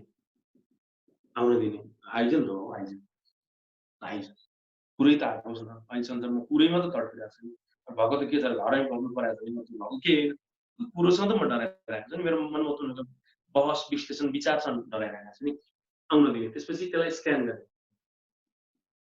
स्क्यान गर्ने भने सरसर स्क्यानरले हाम्रो डकुमेन्ट स्क्यान गर्छ नि त्यस्तै स्क्यान गर्ने आफ्नो मनमा कहाँ के कसो उथल गाह्रो भारी इमोसन विचार सबैलाई हेरेर बस्ने। त्यसपछि गर्ने अझै धेरै आइज किन मागेको भने यो डर चाहिँ जति आफूले फेस गर्यो त्यति हट्छ। पौडी खेला जस्तै हो। पौडी खेल्दा के हुन्छ बिस्तारै बिस्तारै हामी छेउ डराउनु गर्दा गर्दा गर्दा हामी तामाकोसी मेरो घर चिरी तामाकोसी तर केही फरक पर्दैन भनेको मतलब कि सुरुमा त्यही छेउमा गाह्रो हुन्थ्यो पछि अलिक बिस्तारै जाने बुझ्ने ज्ञानी ठिक छ भने चाहिँ हामीले यो डरलाई म्यानेज गरेर बिस्तारै 3 खण्ड हुन्छ डबल हुन्छ जति थियो त्यतिको डबल फेरि सिङ्गल भएर अनि चाहिँ डर स्वाट हट्छ आनन्द हुन्छ यो विचार चाहिँ अहिले हट्दैन बिस्तारै सबै व्यवस्थित भइसकेपछि अनि विचार पनि हट्छ र यसलाई भन्छ एक्सपोज हुनु त्यो पीडासँग कुनै पनि रेस्पोन्स नदिनु कुनै प्रतिक्रिया नदिनु रेस्पोन्स प्रिभेन्सन रोकथाम गर्न खोज्नुभयो भने तपाईलाई यो बेचैन बढेको गर्छ राम्रो शैक्षिक मनन गर्न थालिसकेपछि बिस्तारै चाहिँ ERPD फर्मेट भन्छ यो पनि तपाईले बुझ्नुपर्छ यो तपाईले बुझेपछि एकदमै फाइदा हुन्छ अब अर्को कुरा ल मानव संक्रमण के भन्छ संक्रमण भएको छैन तपाईले संक्रमणको डर लागेको छ असहज भएको भइछ बेचैन भएको भइछ यसमा जहिले 5 फिंगर्स एउटा टेक्निक गर्नुपर्छ 5 फिंगर्स भन्ने चाहिँ सबभन्दा पहिला कोरोनालाई स्वीकार्नु लागेको छैन पनि एक्सेप्ट गर्दिनु कोरोना छ त संसारमा पहिले राखेको के हो त्यसपछि दोस्रो नम्बर गर्नु एकदम सुरक्षित बस्नु सुरक्षाको रणनीति तपाईलाई याद छ मिडियाले पुगेछ एकदम सेफ बस्दिने तरकारी ल्याउँदा अलि गाह्रो हुने हो मान्छेसँग भेट्दा गाह्रो हुने हो मान्छेसँग भेट्दा अलि परै बस्दिनु तरकारीहरू ल्याउँदा अलि राम्रो पकाल टुकुल गर्नु अथवा कसैलाई बच्चालाई काहीँ एकजनाको लिड गर्नु घरमा एकजनाले नेतृत्व गर्नुपर्छ गाउँतिर चाहिँ अलि गाह्रो स्थिति भएको छ भन्ने सुनाले किन संक्रमण कम छ भनेर पनि होला तर त्यसरी पनि हुँदैन एकजनाले लिड गर्ने उसैको गाइडलाइन्समा हिँड्नुपर्छ परिवार एक्सेप्ट गर्ने भनेको एक्सेप्ट गर्नु सबभन्दा पहिला त स्वीकार्ने त्यो कोरोनालाई स्वीकार्ने कोरोना आओस् भन्ने स्वीकार्ने कोरोनालाई स्वीकार्ने हो छ त स्वीकार्ने बासु सर हजुर मैले सानो अनि यो इन्टरनेटको स्पिड अलिकति पार्टिसिपेन्ट ज्यूहरुमा पनि कतिपय ठाउँमा अब त्यति राम्रो नहुँदा अलिकति बिस्तारो गर्दा बादे राम्ररी बुझिन्थ्यो एकदम राम्रो भइरहेको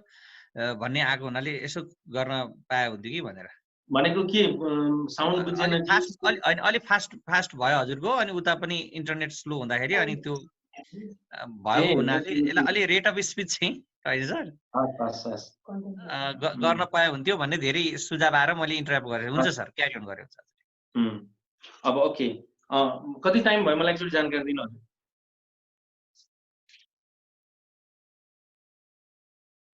हजुरले 15 20 30 मिनेट लिनु भयो थियो अनि क्युएनए मा यहाँ धेरै क्वेशन सोचिराख्नु भएको छ 15 20 के फेरि एकचोटि दोहोऱ्याउनु त 20 25 मिनेटसम्म हजुरले लिनु भयो हुन्छ अनि क्वेशन एन्सरमा नि हामी जम्मा धेरै क्वेशन साथीहरुले सोधिराख्नु भएको छ हस् धन्यवाद हस् थ्यांक यू 25 ओके ठीक छ अब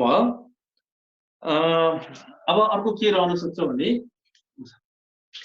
सक्छ भने हामीले एक्सेप्ट गर्नुपर्छ कोरोनाको विषयलाई स्वीकार्नुपर्छ नस्वीकारेसम्म त्यो आउला भन्ने पिर हुन्छ स्वीकारेपछि आए अवस्था भनेपछि ठण्डा भयो आनन्द आए अवस्था त्यसरी आओस् के गर्नु त महामारी मैले ल्याएको होइन उसले ल्याएको होइन संसारभरि तहस नहस ठिक छ एक्सेप्ट गर्नु एक्सेप्ट गर्ने त्यसपछि 2 नम्बरमा के गर्ने 2 नम्बरमा सुरक्षा एकदमै सुरक्षित एकदम पूर्ण सुरक्षित 3 नम्बरमा के गर्ने आनन्द यति आनन्द कि त्यो लकडाउन अगाडि त आनन्द त के आनन्द रे त्यति आनन्द किनभने खर्च कम छ व्यवसाय सबैको स्टाफ छ मेरो पनि स्टाफ छ यतिखेर मैले व्यवसाय सोच्ने हैन मुख्य सहायक अन्य फ्याक्टरमा त्यो सिस्टम ढाल्दैन आनन्दले बच्चासँग रमाएर गीत गाएर त्यो कसरी के गर्ने मैले सिकेछु त्यसपछि हामी धैर्यता यति धैर्यवान कि मलाई जति समयसम्म पनि म तयार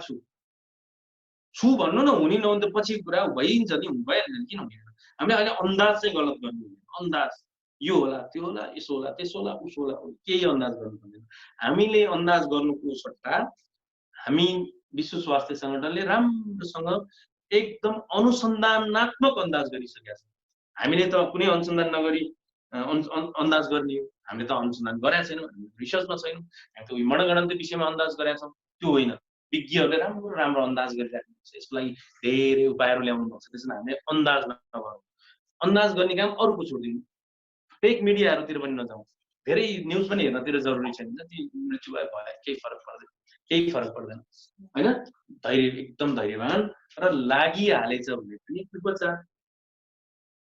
यो 5 फिंगर्स 5 वटा 5 फिंगर्स टेक्निक लागेछ भने उपचार गर्नु फेरि उपचारमा चाहिँ के त उपचार चाहिँ निको भइहाल्छ उपचार गरेको धेरै भएका छन्, नेपालीमा त झन् धेरै भएका छन्। उपचार गरेपछि मृत्युको विषयमा धेरै तडपिने होइन, किनभने मृत्यु 3% हो। 3% भनेको फेरि कति हो भने फेरि त्यत्रो मृत्यु भयो त भन्ने त्यस्तो हुँदैन। त्यहाँ त लाखौँ मध्येको 3% त्यति मृत्यु भयो, लाख पनि होइन, लाखौँ मध्येको 3%। त्यही माथि फेरि सबै मृत्यु कोरोनाकै कारणले चाहिँ भएको चाहिँ मान्न पनि पाइएन, कि अरू नै रोग थियो त्यस कारण कोरोना सङ्क्रमित भएर पनि त हो नि, त्यसरी पनि त बुझ्नु पर्यो नि। कोरोनाकै कारणले त एकदमै आपदै पार्छ भन्ने पनि होइन, त अलिक गाह्रो बनाइदिने स्थिति हो। त्यस कारण उपचारपछि घर फर्किने यी 5 फिङ्गर्स, यी 5वटा तरिका नअपनाएसम्म हामीले कोरोनाको सन्तासबाट पनि हामीले म्यानेज गर्न सक्दैनौँ। दोस्रो कुरा भनेको कोरोनालाई पनि डिल गर्न सक्दैनौँ। तेस्रो कुरा भनेको भविष्यमा अब राम्रो हुनेवाला छ राम्रो हुने अवस्थामा हामीलाई फेरि पीर चिन्ता, एउटा कुरा के चाहिँ हुन्छ भने एकचोटि पीर चिन्ता बढ्यो भने र त्यो नियमित निरन्तर चल्यो भने त्यसलाई अब आफूलाई म्यानेज गर्न सक्ने क्षमता हुँदैन, त्यसलाई मनोरोग भनिन्छ। याद गर्नु है, डिप्रेस 15 दिनसम्म भयो, निरन्तर भइराख्यो भने 14-15 दिनसम्म डिप्रेसन भयो भने त्यसलाई अब गाह्रो छ है म्यानेज गर्नु, उसको बसमा छैन, उसको बसमा छैन, उसले डिल गर्न सक्दैन। लाग्न त उसलाई 15-20 दिनमै उसले आफ्नो डिप्रेसन हो कन्फर्म भइसकेको छ, उसले कहीँ गयो भने नि तिम्रो डिप्रेसन हो, अब तिमी आफै ट्रिटमेन्ट गर्न गाह्रो छ भनिन्छ, तर उसलाई 5 वर्ष लाग्छ त्यो आफूलाई एक्सेप्ट गर्नलाई। डिप्रेसन अहिलेको अवस्थामा हामीले नेपालभरि सबै विषयमा बहस गर्दै, मिडियाहरू अलिक सक्रिय हुँदै, तपाईँहरू जस्तो बौद्धिक व्यक्तित्वहरू अलिक जागरुक हुँदै गर्दा 3 वर्षमा आयो। अहिले एउटा मनोपीडितलाई डिप्रेसन आफूलाई एक्सेप्ट गर्नलाई 3 वर्ष लाग्छ, जबकि 14 या 15 दिनमै उसलाई डिप्रेसन भइसकेको हुन्छ। डिप्रेसन भनेको दिगदारीपन, एन्जाइटी 1 महिनामा राम्रोसँग पहिचान गर्नुपर्ने, ऊ मान्दैन, ऊ सबै पैसा खर्च गरेर लाखौँ सजाउन तयार छ, तर उसलाई आफ्नो मानसिक समस्या भएको भन्न सक्दैन, ऊ आफ्नो मानसिक समस्या भएको मान्न तयार छैन। किनभने कहाँ म जस्तोले मानसिक समस्या हुन्छ, मलाई त मानसिक समस्या कहाँ हुन्छ, मानसिक समस्या भनेको त पागलपन भनेर बुझाउँछ। जबकि मानसिक समस्या पागलपन होइन, मानसिक समस्या चाहिँ एउटा सामान्य समस्या हो। त्यो सामान्य समस्या 100 प्रकारका हुन्छन्, ती मध्ये एउटा पागलपन पनि हो, 99 प्रकारका होइन। त्यसकारण के बुझ्नु जरुरी छ, छुट्टै हुँदो रहेछ। कोही डराउने, कोही दुखी हुने, कोही आत्तिने, कोही बेचैन हुने, कोही शङ्का गर्ने, कोही भ्रममा बस्ने, कोही व्यक्तित्वमा समस्या हुने, कोही मुडमा खराब हुने, कोही ठुला कुरा गर्ने, कोही सुसाइड गर्न खोज्ने। यी सबै फरक चिज हुन्। मानसिक समस्यामा पागलपन त जम्मा एउटा कुरा हो भनेर बुझेपछि के हुन्छ, सामान्य प्रश्न यत्रो बहसको विषय छाड्नै पर्ने रहन्छ नि, आफूले तडपिने ट्रिटमेन्ट गर्न जानु भन्ने उहाँलाई आउँछ। त्यसकारण एक्सेप्ट गर्ने, एकदम सुरक्षित रहने, एकदम आनन्द बस्ने, आफू यो सबैलाई फेरि आफू, परिवार, सकेसम्म समुदाय, सक्नुहुन्छ नि तपाईँहरू आफ्नो सेयर होल्डर साथीहरूलाई अहिले के गर्ने म भन्छु, सेयर होल्डर साथीलाई के गर्ने, कर्मचारीलाई कसरी डिल गर्ने, अनि तपाईँहरूको आफ्नो साधारण सदस्यहरूलाई कसरी डिल गर्ने, ऋण लानेहरूलाई कसरी के तरिका अप्नाउने तपाईँहरूले, अनि आफूलाई कसरी तरिका अप्नाउने, अनि तपाईँहरूलाई ऋण दिएकाहरूलाई कसरी तपाईँले डिल गर्ने, त्यो पनि म समय मिलेसम्म म भन्ने छु। यो सहकारी कर्मीमा मात्रै नजाऊ, सम्पूर्णलाई त्यही अनुसारले प्र्याक्टिस गर्नु। अब यो 5 फिङ्गर्समा जाँदाखेरि हामीले यो टेक्निक अप्नाउनु पर्छ। अब यो टेक्निक अप्नाउँदै गर्दा साँच्चीकै अब कोरोना पनि लागेन, अरू पनि केही भएन, गाह्रो हो भने अब उपचार के गर्ने त, मानसिक रूपमा गाह्रो हो। त्यसलाई नि 5 फिङ्गर्सै छ। 5 फिङ्गर्स अवधारणा चाहिँ यो एकदम राम्रो अवधारणा हो, तपाईँले एकदम सधैँ बुझ्नु जान्नु। यसमा चाहिँ के हुन्छ, एक त औषधि सेवन गर्नुपर्छ, यो पनि साइकोलोजिस्ट या साइकाट्रिस्टले भनेपछि मात्र औषधि सेवन। 2 नम्बरमा हुन्छ साइकोथेरापी। अर्को हुन्छ बुद्धि, उसको पनि त बुद्धि चेन्ज हुनु पर्यो नि, उसको बौद्धिकतामा नि त निखारता आउनु पर्यो। अर्को हुन्छ पारिवारिक प्रेम, यति माया गर्नुपर्छ, बरु पहिला माया गर्नुहुन्न थियो होला, एकदमै माया बढाइनुपर्छ आफ्नो श्रीमतीलाई, आफ्नो बालबच्चालाई, आफ्नो अभिभावकलाई, श्रीमती छन् भने श्रीमानलाई, बालबच्चालाई, सास ससुरा छन् भने छोरालाई, बुहारीलाई, नाति छन् भने आफ्नो आमा बुवा, सबैलाई मायाले जित्न सकिन्छ। यो डरलाई प्रेमले, रणनीतिले, स्ट्राटेजीहरू बनाउनु पर्छ, टेक्निकले, आइडियाले, सूत्रले। यो हामीलाई त कोरोनासँग त त्यति बढी त्यो क्लाइन्टहरूलाई बस्नु, त्यति बढी बहसको विषय बनाउनु भन्दा नि हाम्रो मनमा उत्पन्न भएको विषयवस्तुलाई पो बहसको विषय बनाउनु पर्छ। कोरोनाको सन्तासमा त नेपालले अब राम्रोसँग डिल गर्न सक्छ मेरो विचारमा, किनभने हामी साँच्चीकै भोग्दा भोग्दा भोग्दा उबेलादेखि अहिले पहिला हाम्रा हजुरबाका पालादेखि हामीले तनाव भोग्यौँ, चिन्ता भोग्यौँ, डर भोग्यौँ, बेचेन भोग्यौँ, विक्षिप्त भोग्यौँ, असहजता भोग्यौँ, गभर्मेन्ट सबै पोलिसी सबै भोग्दा भोग्दा चिन्ता भोग्दा भोग्दा यत्रो अवस्थासम्म आइसक्यो भने भोगै छौँ र त हामी सक्षम छौँ त, नत्र यसरी नभोगे भए मजाले हामीले म्यानेज गर्न सक्दैन थियो। एकदम फ्याक्ट कुरा है। हामीलाई सानो कुराले नै रुवासी गर्थ्यो, सानो कुराले नै टर्चर दिन्थ्यो। यो भोगाइ यो भोगाइले हामीलाई निखार्नमा सजिलो। त्यसकारण पारिवारिक प्रेम एकदम सपोर्ट गर्छ र सामाजिक जस्तो मिडियाहरूले तपाईँ छरछिमेकीहरूले घर परिवारले कसैलाई गाह्रो भने हेर त त्यसलाई गाह्रो गरे त्यो घरकोलाई त डिप्रेसन भयो भनिदिने होइन, डिप्रेसन सपोर्ट पो गरिदिने। यस्तो सामान्य कुरामा किन थर्किरहेको छ, उपचार गरेर त भइहाल्छ नि, तिमीलाई के फरक पर्छ र डिप्रेसन भयो, ट्रिटमेन्ट गरेर बस्छ, हामी सपोर्ट गर्छौँ भनिदिने। सामाजिक साथ, पारिवारिक प्रेम, उसको बुद्धि पनि खुदको बुद्धि कुन पर्सेप्सनमा गइरहेका छ, मनगणन्त्यमा गइरहेका छ नि कि उसको सिचुएसनलमा गइरहेका छ।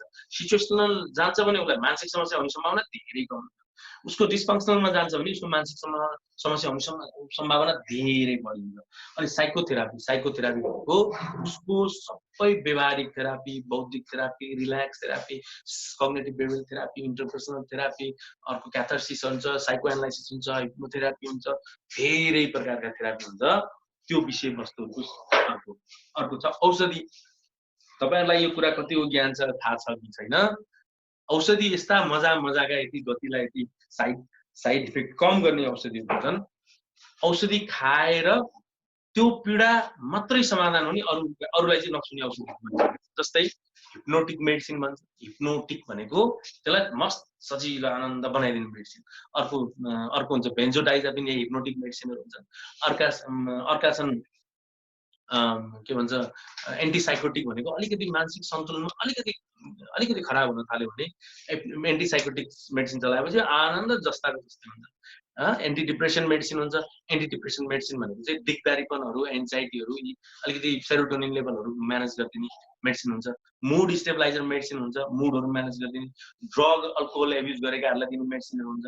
सबै विषयवस्तुहरू हुन सक्छ। अघि मैले थोरै एउटा जोड दिन छुटेछ। यस्तो अवस्थामा रक्सी सेवन बढ्ने र घर गाउँकातिरलाई चाहिँ त्यो बाहिरतिर गएर गाँजाहरू खाने समस्याहरू बढ्न सक्छ। यो चाहिँ लत बढ्न सक्छ अनि डिपेन्डेन्सी बढ्न सक्छ है यो अवस्थामा। यस्तो अवस्थामा एकदम सचेत गराउने। बच्चाहरूमा धेरै हुन्छ यो टिनेज, अब स्कुल जानु परेको छैन त्यो हुन्छ। अब अलिकति विशेषतः यो बेरोजगारहरू पनि झन् बढी हुन्छ। रेगुलर इन्कम छैन, अब त गाह्रो छ, के गर्ने, आनन्द चाहिएको छ, सट्ट हानिदियो अनि थक्क लगाइदियो, यो हुनसक्छ है। यो एकदम जोड दिनुपर्ने कुरा। यी सबै विषयवस्तुले चाहिँ ट्रिटमेन्ट गर्नुपर्छ। ट्रिटमेन्ट भनेको यो दुईटा मात्रै होइन, यो पनि हो, यो पनि हो, यो पनि हो। ट्रिटमेन्ट कसैलाई समाजसँग डर लाग्छ, मलाई कस्तो अप्ठ्यारो, मलाई के सोच्ला के भन्लान् भन्ने समाजसँग डर लाग्छ। हेर्नु त समाजसँग डर लाग्यो अरू केही छैन, उसलाई मलाई के सोच्ला के भन्लान्, मेरो अवस्था देखेर के बुझ्ला, त्यस्तो हुन्छ। बुद्धि उसको मिल्दैन, उसले दोषी मात्रै अरूलाई देख्छ अथवा आफ्नो सोच्ने तरिका मिलाउने। यी चाहिँ ट्रिटमेन्ट प्रोसेसमा चाहिँ सबैजना अगाडि बढ्ने, आफूलाई म्यानेज गर्ने, असहज परिस्थिति ल्याइदिने। यी जोड्दै जाँदा म अलिकति सहकारीमा नै जोड दिन्छु। तपाईँहरूले सहकारी तेस्रो देशमा अब अर्थतन्त्रको तेस्रो 3वटा मध्येको एउटा महत्त्वपूर्ण खम्बा, एकदमै 3वटा मध्येको एउटा खम्बा हुन्छ सहकारी हो नि त। देश विकासका लागि सबभन्दा महत्त्वपूर्ण फ्याक्टर। यहाँ नै सहकारी कर्मी नै यस्तो अवस्थामा असहज परिस्थिति आइदियो भने त कस्तो हुन्छ हेर्नु त। तपाईँलाई आफूलाई गाह्रो, तपाईँका सेयर होल्डर साथीहरूलाई गाह्रो, सदस्यहरूलाई गाह्रो, तपाईँका सहकर्मीलाई गाह्रो, तपाईँको परिवारलाई गाह्रो, एउटा समुदायलाई गाह्रो, समग्र राष्ट्रलाई गाह्रो हुन्छ, तपाईँलाई गाह्रो हुन्छ।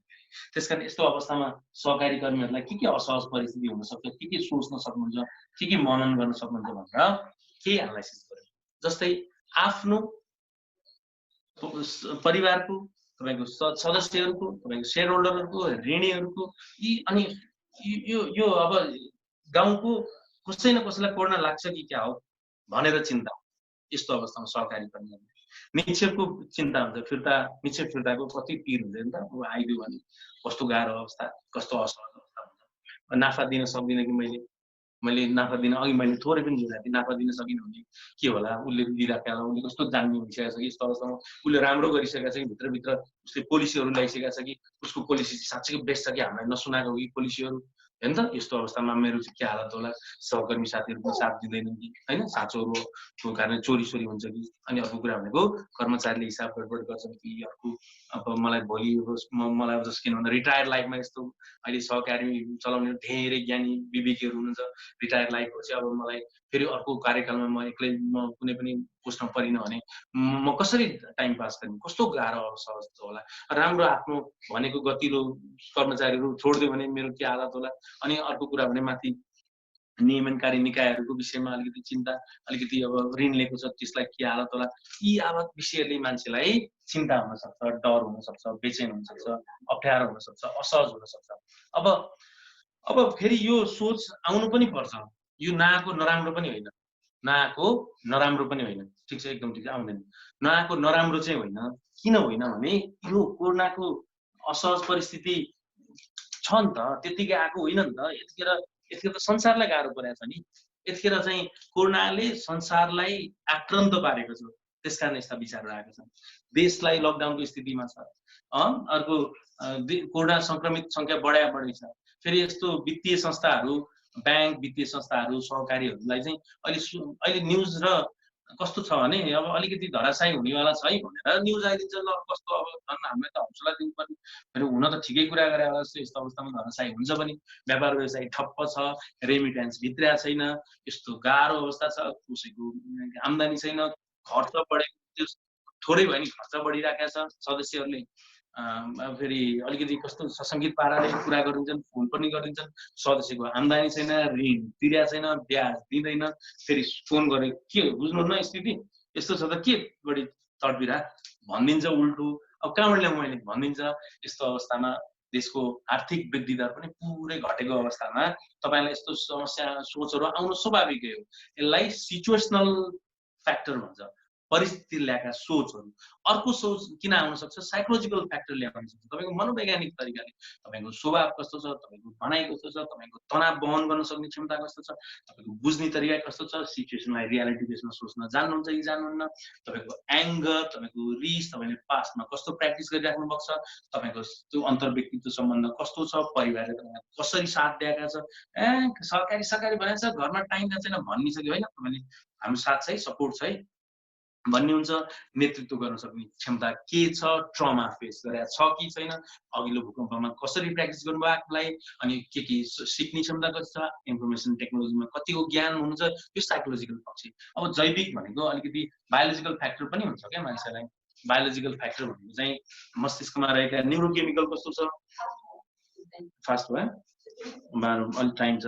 न्युरोकेमिकलको फ्याक्टर छ, मस्तिष्कमा रहेको रसायन कस्तो छ, तपाईँको सेरोटोनिन घटिरहेको छ कि, हर्मोनल चेन्जेस भइरहेको छ कि, भनेको थाइराइड ग्रन्थीहरू बढिरहेका, अलिकति भिटामिन B12हरू, पोषण तत्त्वहरू के छ तपाईँ त्यो अनुसारले पनि तपाईँहरूलाई अब रसायन हुन्छ। अब तपाईँ अल्कोहल चलाउनुहुन्छ कि हुँदैन, गाँजा खानुहुन्छ कि चुरोट खानुहुन्छ कि, त्यो आधारले नै हामीले सोच्ने विषय वस्तु म्यानेज गर्ने कुराहरू आउँछ। त्यस कारण अब पर्सेप्सनमा अलिकति गडबड हुन थालेपछि इमोसनमा प्रब्लम छ, मैले देखाइसकेँ। अनि कसरी हामीलाई गाह्रो बनाउँदै रुवाबासी गर्दो रहेछ, कसरी हामीलाई गाह्रो बनाउँदै तनाव गराउँदो रहेछ, कसरी हामीलाई सजिलो बनाउँदै म्यानेज गर्न सजिलो बनाउँदो रहेछ। यस्तो अवस्थामा तपाईँहरूले कसरी भूमिका खेल्ने भन्ने मुख्य कुरा हुन्छ। यदि यस्तो अवस्थामा भूमिका एक नम्बरमा खेल्ने भनेको मुख्य सहायक र अन्य फ्याक्टर याद गर्नु, स्टे सेफ एन्ड फ्रेस, सुरक्षित बस्ने, मजाले बस्ने, आनन्दले बस्ने। यतिखेर मेरो काम भनेको यहाँ बस, चुप लागेर बसो भाइ भन्ने हजुरले आफूलाई, बच्चालाई त्यो अनुसारले डिल गर्ने, आधिकारिक समाचारहरू मात्रै सुन्ने, घरमा एकदमै रमाइलो वातावरण बनाउने। घरमा रमाइलो वातावरण बनाउने कसरी भनेर अहिले म टाइम रहेछ, म अन्तिममा म सबैलाई कसरी माया प्रेम गर्ने भन्नुहुन्छ। अब सबै सकेन भने मेरो युट्युब भिडियोमा धेरै छन्। हामीले कोरोनाको लकडाउन स्थिति स्टार्ट हुँदेखि नै आजसम्म सबै बालबालिकाले गृहिणीको पीडा, बालबच्चाको पीडा, जब होल्डरको पीडा, बुवा आमाको विषय, व्यवहार, यी सबै विषयमा हामीले जोड दिएको छौँ। भविष्यको चिन्ता यतिखेर गर्ने होइन, जे पर्ला देखा जाए। मलाई मात्रै पराएन, ऊ त्यो सहकारीलाई पनि पराएछ, त्यसलाई नि पराएछ, त्यसलाई नि पराएछ, मेरो घरमा नि छ, जम्मैतिर मेरो परिवारमा छ, उता नि गाह्रो, सबैलाई गाह्रो भनेको गाह्रै होइन। यो दुनियाँमा सबैलाई गाह्रो छ भनेको गाह्रो होइन। मलाई मात्रै गाह्रो छ र मेरो एरियालाई मात्रै गाह्रो छ भने चाहिँ गाह्रो हो। त्यसकारण सञ्चालकहरूले सदस्यहरूलाई अनलाइन यस्तो प्रोग्रामहरू राख्नु कस्तो रमाइलो होइन, कस्तो मजा, एकदमै धैर्यता सिकाउने। तपाईँ एउटा अभिभावकको भूमिकाले धैर्य गर है, सब राम्रो हुन्छ।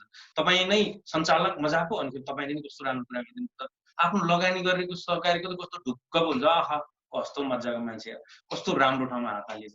त्यो फोन पनि उठाउनु गाह्रो हुने, झ्याउ मान्ने, असहज परिस्थिति हुने, गाह्रो हुने, यस्तो चिन्ता गर्ने, त्यस्तो अवस्थामा गर्नेलाई उनीहरूलाई पनि गाह्रो हुन्छ। कस्तो मान्छे होला, झन् हाम्रो चाहिँ गार्जियन, हाम्रो चाहिँ अभिभावक, सञ्चालक के भन्छ सहकारी विज्ञ भने चाहिँ उही चाहिँ आत्तिएर गाह्रो भएर छटपटी भएर बसिरहेको छ। स्कुल पनि त्यही, तपाईँ जो स्कुल सञ्चालक हुन्छ नि त्यही, कति आत्तिर होला जस्तो, हामीलाई जस्तो आत्तिर छ ऊ आत्तिर जस्तो। व्यापारी पनि त्यही, कुनै अलिक ठुलो बिजनेस छ भने नि त्यही। यही कन्सेप्टमा आएको मानसिक रूपमा स्वस्थ भएको देखाउनुपर्छ, एकदम स्वस्थ भएको, ढुक्क भएको, आनन्द भएको। अब कर्मचारीलाई तपाईँले कस्तो भूमिका दिनु, तपाईँले नि त कर्मचारीलाई केही न केही भूमिका दिनुपर्छ। अनि अहिले थोरै कर्मचारी मात्रै बोल्नु, धेर नबोलाउनु, धेर गर्नु परेको छैन। आवश्यक दबाब नदिने कर्मचारी, किनभने अहिले दबाब दिएको पछिसम्ममा छिर्छ र तपाईँलाई सपोर्ट गर्न सक्दैनन् उनीहरूले। पछि मलाई यस्तो अवस्थामा यसरी पेला थियो, सेवा सुविधाको विषयमा आफ्नो धारणा नदिने उनीहरूले। हामीले यो सेवा सुविधाको थपघट गरेका छौँ, यो स्यालेरीको विषयमा अहिले केही पनि नदिनु, यो सामूहिक निर्णय हुन्छ। किनभने सहकारी भनेको समूहबाट, सहकार्य हो सहकारी भनेको, समूहबाट चल्छ। समूहबाट चलिसकेपछि त समूहले निर्णय गर्छ नि। अहिले तिमीले नात्याउनु हुँदा हो, किन हात्तिर छ भने आफ्नो एकदम बच्चा जसरी, एकदम माया गरे जसरी उनीहरूलाई सपोर्ट गर्ने। कार्यालयमा तपाईँहरूले कोरोनाको लागि के व्यवस्था गरेको छ, ओपन भएको छ कार्यालय भने त्यो एकदम सुरक्षित गर्ने होइन। एउटा अभिभावकको भूमिका खेल्ने, नत्याउने, गाह्रो नबनाउने, माया दिने, कार्यालयको सुरक्षा गार्डलाई राहत दिएको छ कि तपाईँहरूले, कार्यालयको सुरक्षा गार्डलाई राहत दिएको छ भने आहा मलाई कस्तो माया गरे, कस्तो सपोर्ट गरे भन्ने पक्ष हुन्छ। अब ऋणीहरूलाई कसरी व्यवहार गर्नुभएको छ, समय समयमा ऋणीहरूलाई फोन गरेर सुरक्षित बस भनिदिने, पैसा देऊ न भनिदिने, बिचरा उसन छैन अहिले, उसनी स्थिति छ, भइहाल्दैन न के हो र अहिले भनिदिने, तडपाउने होइन, भइहाल्दैन भन्यो। कस्तो राम्रो, पेल्ने बेलामा त पेल्थ्यो, अहिले पेल्नुपर्ने अवस्था न पेलेन है, कस्तो गतिलो मान्छे, कस्तो सही ठाउँमा हात हाल्ने चाहिँ भन्ने हुन्छ। सानो ब्याज सम्बन्धी संस्थाले नयाँ नियम बनाएको छ भने दिने, उसलाई नयाँ नियम बनाउन सकिन्छ नि त यस्तो अवस्थामा।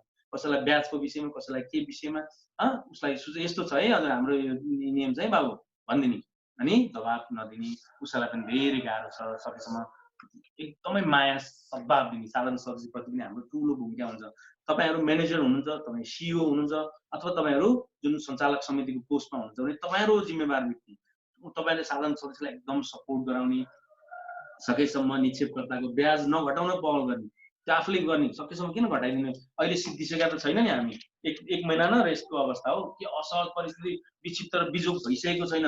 गभर्मेन्टले नि पोलिसी ल्याउँछ, सहकारीको माथिल्लो निकायले पोलिसी ल्याउँछ, यस्तो भएर कम घटायो भने एकदम कम, थोरैभन्दा थोरै घटाउँथ्यो। म त तपाईँहरूभन्दा त अब यो सहकारीमा त्यति विज्ञ होइन, तैपनि तपाईँहरूलाई झस्काउन, टच गराउन, अलिकति सजग गराउन मैले टेक्निकहरू, टिप्सहरू ल्याएको छु। न्यून आय हुने सदस्यहरूलाई के राहत छ भने त्यो व्यवस्था गरिदिनु होइन। समाजमा यो अवस्थामा पनि सुरक्षित भएर आफ्नो भूमिका चाहिँ खेलिराख्नुपर्छ। यसो हामीसँग है सहकारी छ, हेर हामीलाई तिमीहरू टेन्सन नल्याऊ, नआत्त्यौ, सहकारी छ, हेर हामी कति क्रिएटिभ छौँ, कति ज्ञानी छौँ, कति विवेकी छौँ भने नयाँ नयाँ स्किमहरू सकेसम्म अब राहत सम्बन्धी एकदम सुरक्षित राहत दिनतिर, यस्तो प्रोग्रामहरू गरिदिनतिर धेरै राहत मिल्छ, सपोर्ट हुन्छ। लकडाउन पछि अब फेरि यस्तो हुन्छ क्या, लकडाउन पछि के होला र के नहोला भनेर त्यसरी सोच्न पनि जान्नुपर्छ क्या। कस्तो हुन्छ भने यस्तो लकडाउन पछि नयाँ नयाँ कन्सेप्टहरू आउँछ। अब अनलाइन टेक्निकहरू हुन्छ, हामीले चाहिँ संस्थाको एपहरू सञ्चालन गर्न सक्छौँ। नियमनकारी निकायले दिएको सुझावहरू छन्, किनभने एक्सपोर्ट त धेरै छन्, नियमनकारी निकाय त एक्सपोर्टहरूको एकदम भण्डार हुनुहुन्छ। उहाँहरूले नयाँ नयाँ कन्सेप्टहरू ल्याउँछ, विदेशमा कुन स्ट्राटेजीलाई उहाँहरू स्टडी गर्नुहुन्छ, आवश्यकता अनुसार विनियमनहरू एकदम के भन्छ संशोधन गर्ने, अलिकति म्यानेज गर्नतिर ट्राई गर्ने, त्यस्ता भूमिकाहरू खेल्न सकिन्छ। संस्था सञ्चालन गर्ने बलिया आधारहरू छन् क्या, त्यत्तिकै आँटिनु पर्दैन।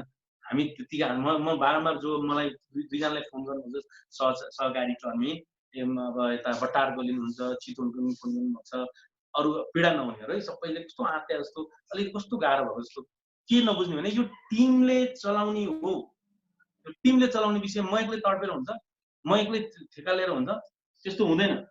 मेरो 30% जिम्मेवारी होला, अर्को 20%, अर्को 10, अर्को 15, अर्को 5, अर्को 0 होला, कोही एकदम त्यो सो गर्दैन भने अर्काको साथ होला 100 त कहाँ सबै मैले ठिकेर हुन्छ त भनेर मनन गर्ने अनि सक्षम र अनुभवी हाम्रा कार्य समितिहरू छन् भनेर ढुक्क भने छैनन् भने बनाउँछु अब म किनभने टिममा जानुपर्ने छ भन्ने आवश्यकता अनुसार उपसमितिहरू कति गतिला छन् उसलाई जिम्मेवार अलिक कम दिएर न उनीहरू सक्रिय नभएका होला नि दिनु नि त अब राम्रो जिम्मेवारहरू अनुभवी कर्मचारीहरू छन् होइन त यत्रो अनुभव छ नयाँ सहकारीहरू त अहिले कमै हुनुहुन्छ एकदम अनुभव खारेर बसेको हुनुहुन्छ कर्मचारीको नियमावलीहरू छ त्यति कर्मचारीले गडबड गर्यो भने हामी कसुरहरू सम्बन्धी ऐनहरू छ तपाईँ त्यतिकै आँतेर बस्ने हो त सबै म्यानेज गर्न वाणिज्य इजलास छ भन्ने मैले त्यो पत्ता लगाएँ वाणिज्य इजलासहरू छ अनि त्यस कारणले हामीले बोनसै बाँड्नु पर्यो योपालि कम खाउँला नि त किन पोहोरको जस्तो चाहियो र यतिखेर त यो त संसार रोगको स्थिति छ भने हामीले बोनस धेरै खानै पर्दैन नि यो त दुनियाँले नि त हाम्रो सदस्यले नि त बुझ्छन् नि यो अवस्थामा मेरो कतिको सक्रिय छ यो मान्छे सक्रिय भनेको सुरक्षितलाई ध्यान दिँदै सहकारीलाई प्रेम गर्दै आफू पनि सुरक्षित हुँदै चिन्ता नगर्दै हामीलाई कतिको माया गरेको छ भन्ने पो ध्यान दिन्छ नि त मलाई कति बोनस पायो भन्ने ध्यान दिया हुँदैन नि यस्तो अवस्थामा किनभने सबैले भोगेको बेलामा तपाईँलाई मात्रै जवाब दिने हुँदैन तपाईँलाई साथ दिने तपाईँको राष्ट्रिय सहकारी ब्याङ्क छ नि ब्याङ्कले कस्तो सपोर्ट गर्छ भने यत्रो सपोर्ट गर्नु भनेको राम्रो कुरा हो नि यस्तो सपोर्ट अब अर्को प्रोग्राममा हुन्छ अर्को तपाईँलाई ट्रेनिङ हुन्छ साइकोलोजिकल त यो भयो अर्को तपाईँको कसरी व्यापार फस्टाउने ब्याङ्कले कसरी के सपोर्ट गर्नुपर्छ सकेसम्म धेरै सपोर्ट गरिदिन्छ ब्याङ्कले जुन तपाईँलाई अनुभव पनि छ होला त्यो टेक्निकहरू फलो गर्ने अर्को सहकारीले के कन्सेप्ट ल्यायो त्यो राम्रो छ भने त्यो टिपिहाल्ने सही कन्सेप्ट ल्यायो फेरि अर्कोले तपाईँहरूलाई ट्रेनिङ दिनेहरूले नयाँ नयाँ कन्सेप्ट ल्याउँछन् त्यो पनि टिपिहाल्ने आफ्ना कन्सेप्ट ल्याउने त्यो पनि सेयर गरिहाल्ने भनेको मतलब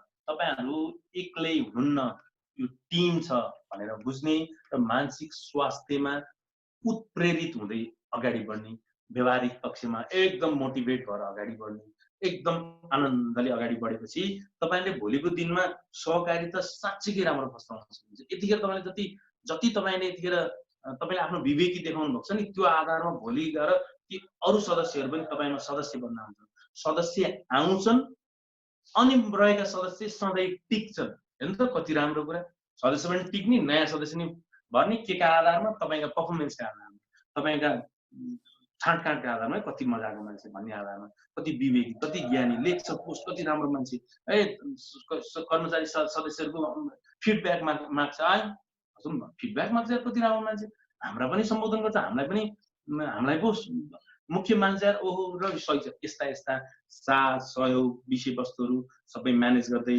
खुसी हुँदै रमाउँदै अगाडि बढ्नु चाहिँ हाम्रो दायित्व हो अब यस बिचमा तपाईँहरूले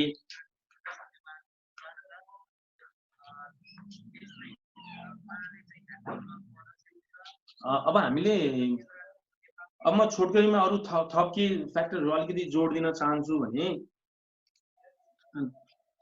तपाईहरुलाई आजको छलफल कस्तो लागिरहेको छ किनभने म एकतर्फी बहस गर्दैछु तपाईहरुको बहस गर्दै जाँदा मैले कतिपय पक्षहरु चाहिँ मज्जाले बुझाउन अझै सकेको किन छैन भने थोरै समयमा मैले धेरै विषयवस्तुहरू तयार गरे किनभने एउटा मौका हो यो मौकामा तपाईलाई धेरै ज्ञानी बनाऊ धेरै विवेकी बनाऊ भन्ने मेरो ट्राई हो त्यसकारण तपाईहरुलाई अब मनमा लागेका क्वेशनहरु तपाईलाई मनमा लागेका विषयहरु पनि अलिकति जोड दिन अनुरोध गर्दै अनि हाम्रो आदरणीय बद्री सर मैले अब कति समय पाउन सक्छु र अनि क्वेशन आन्सर सुरु गर्छौं कि क्वेशनहरु एकदमै धेरै आइरहेको हुनाले यदि क्रिटिकल छैन भने बरु एन्सरकै समयमा सरले जोडिने हो कि हुन्छ हजुर हुन्छ धन्यवाद छ वास सरलाई म अब अलिकति क्वेशन्सहरु धेरै आएका छन् धेरै साथीहरुले चाहिँ सहकारी बैंकले भर्चुअल माध्यमबाट भए पनि अलिकति हामीलाई काउन्सिलिङ गर्ने कुरा गर्यो हामी अलिकति डिस्टर्ब जस्तै थियौं भन्ने कुरा धेरै धन्यवाद दिनुभएको छ तपाईलाई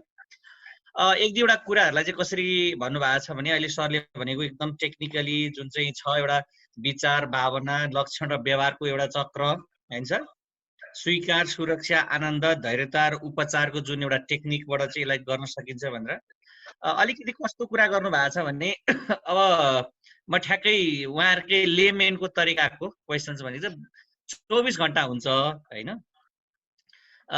8 घण्टा सुत्ने हो 2 घण्टा 3 घण्टा हामीले नर्मली आफ्नो नित्य कर्ममा लाउँछौं 2-4 घण्टा अन्य सामाजिक सञ्जालमा लाउँदाखेरि पनि 7-8 घण्टा जुन अर्को खाली 7-8 घण्टा हुन्छ त्यो 7-8 घण्टालाई चाहिँ कसरी चाहिँ अब बिजी राख्ने भन्ने कुरामा चाहिँ नर्मली सरले अलिकति 24 घण्टामा नर्मली यो अफिसमा काममा जाने 8 घण्टा जति उब्रियो, एक दिन दुई दिन होइन धेरै उब्रियो।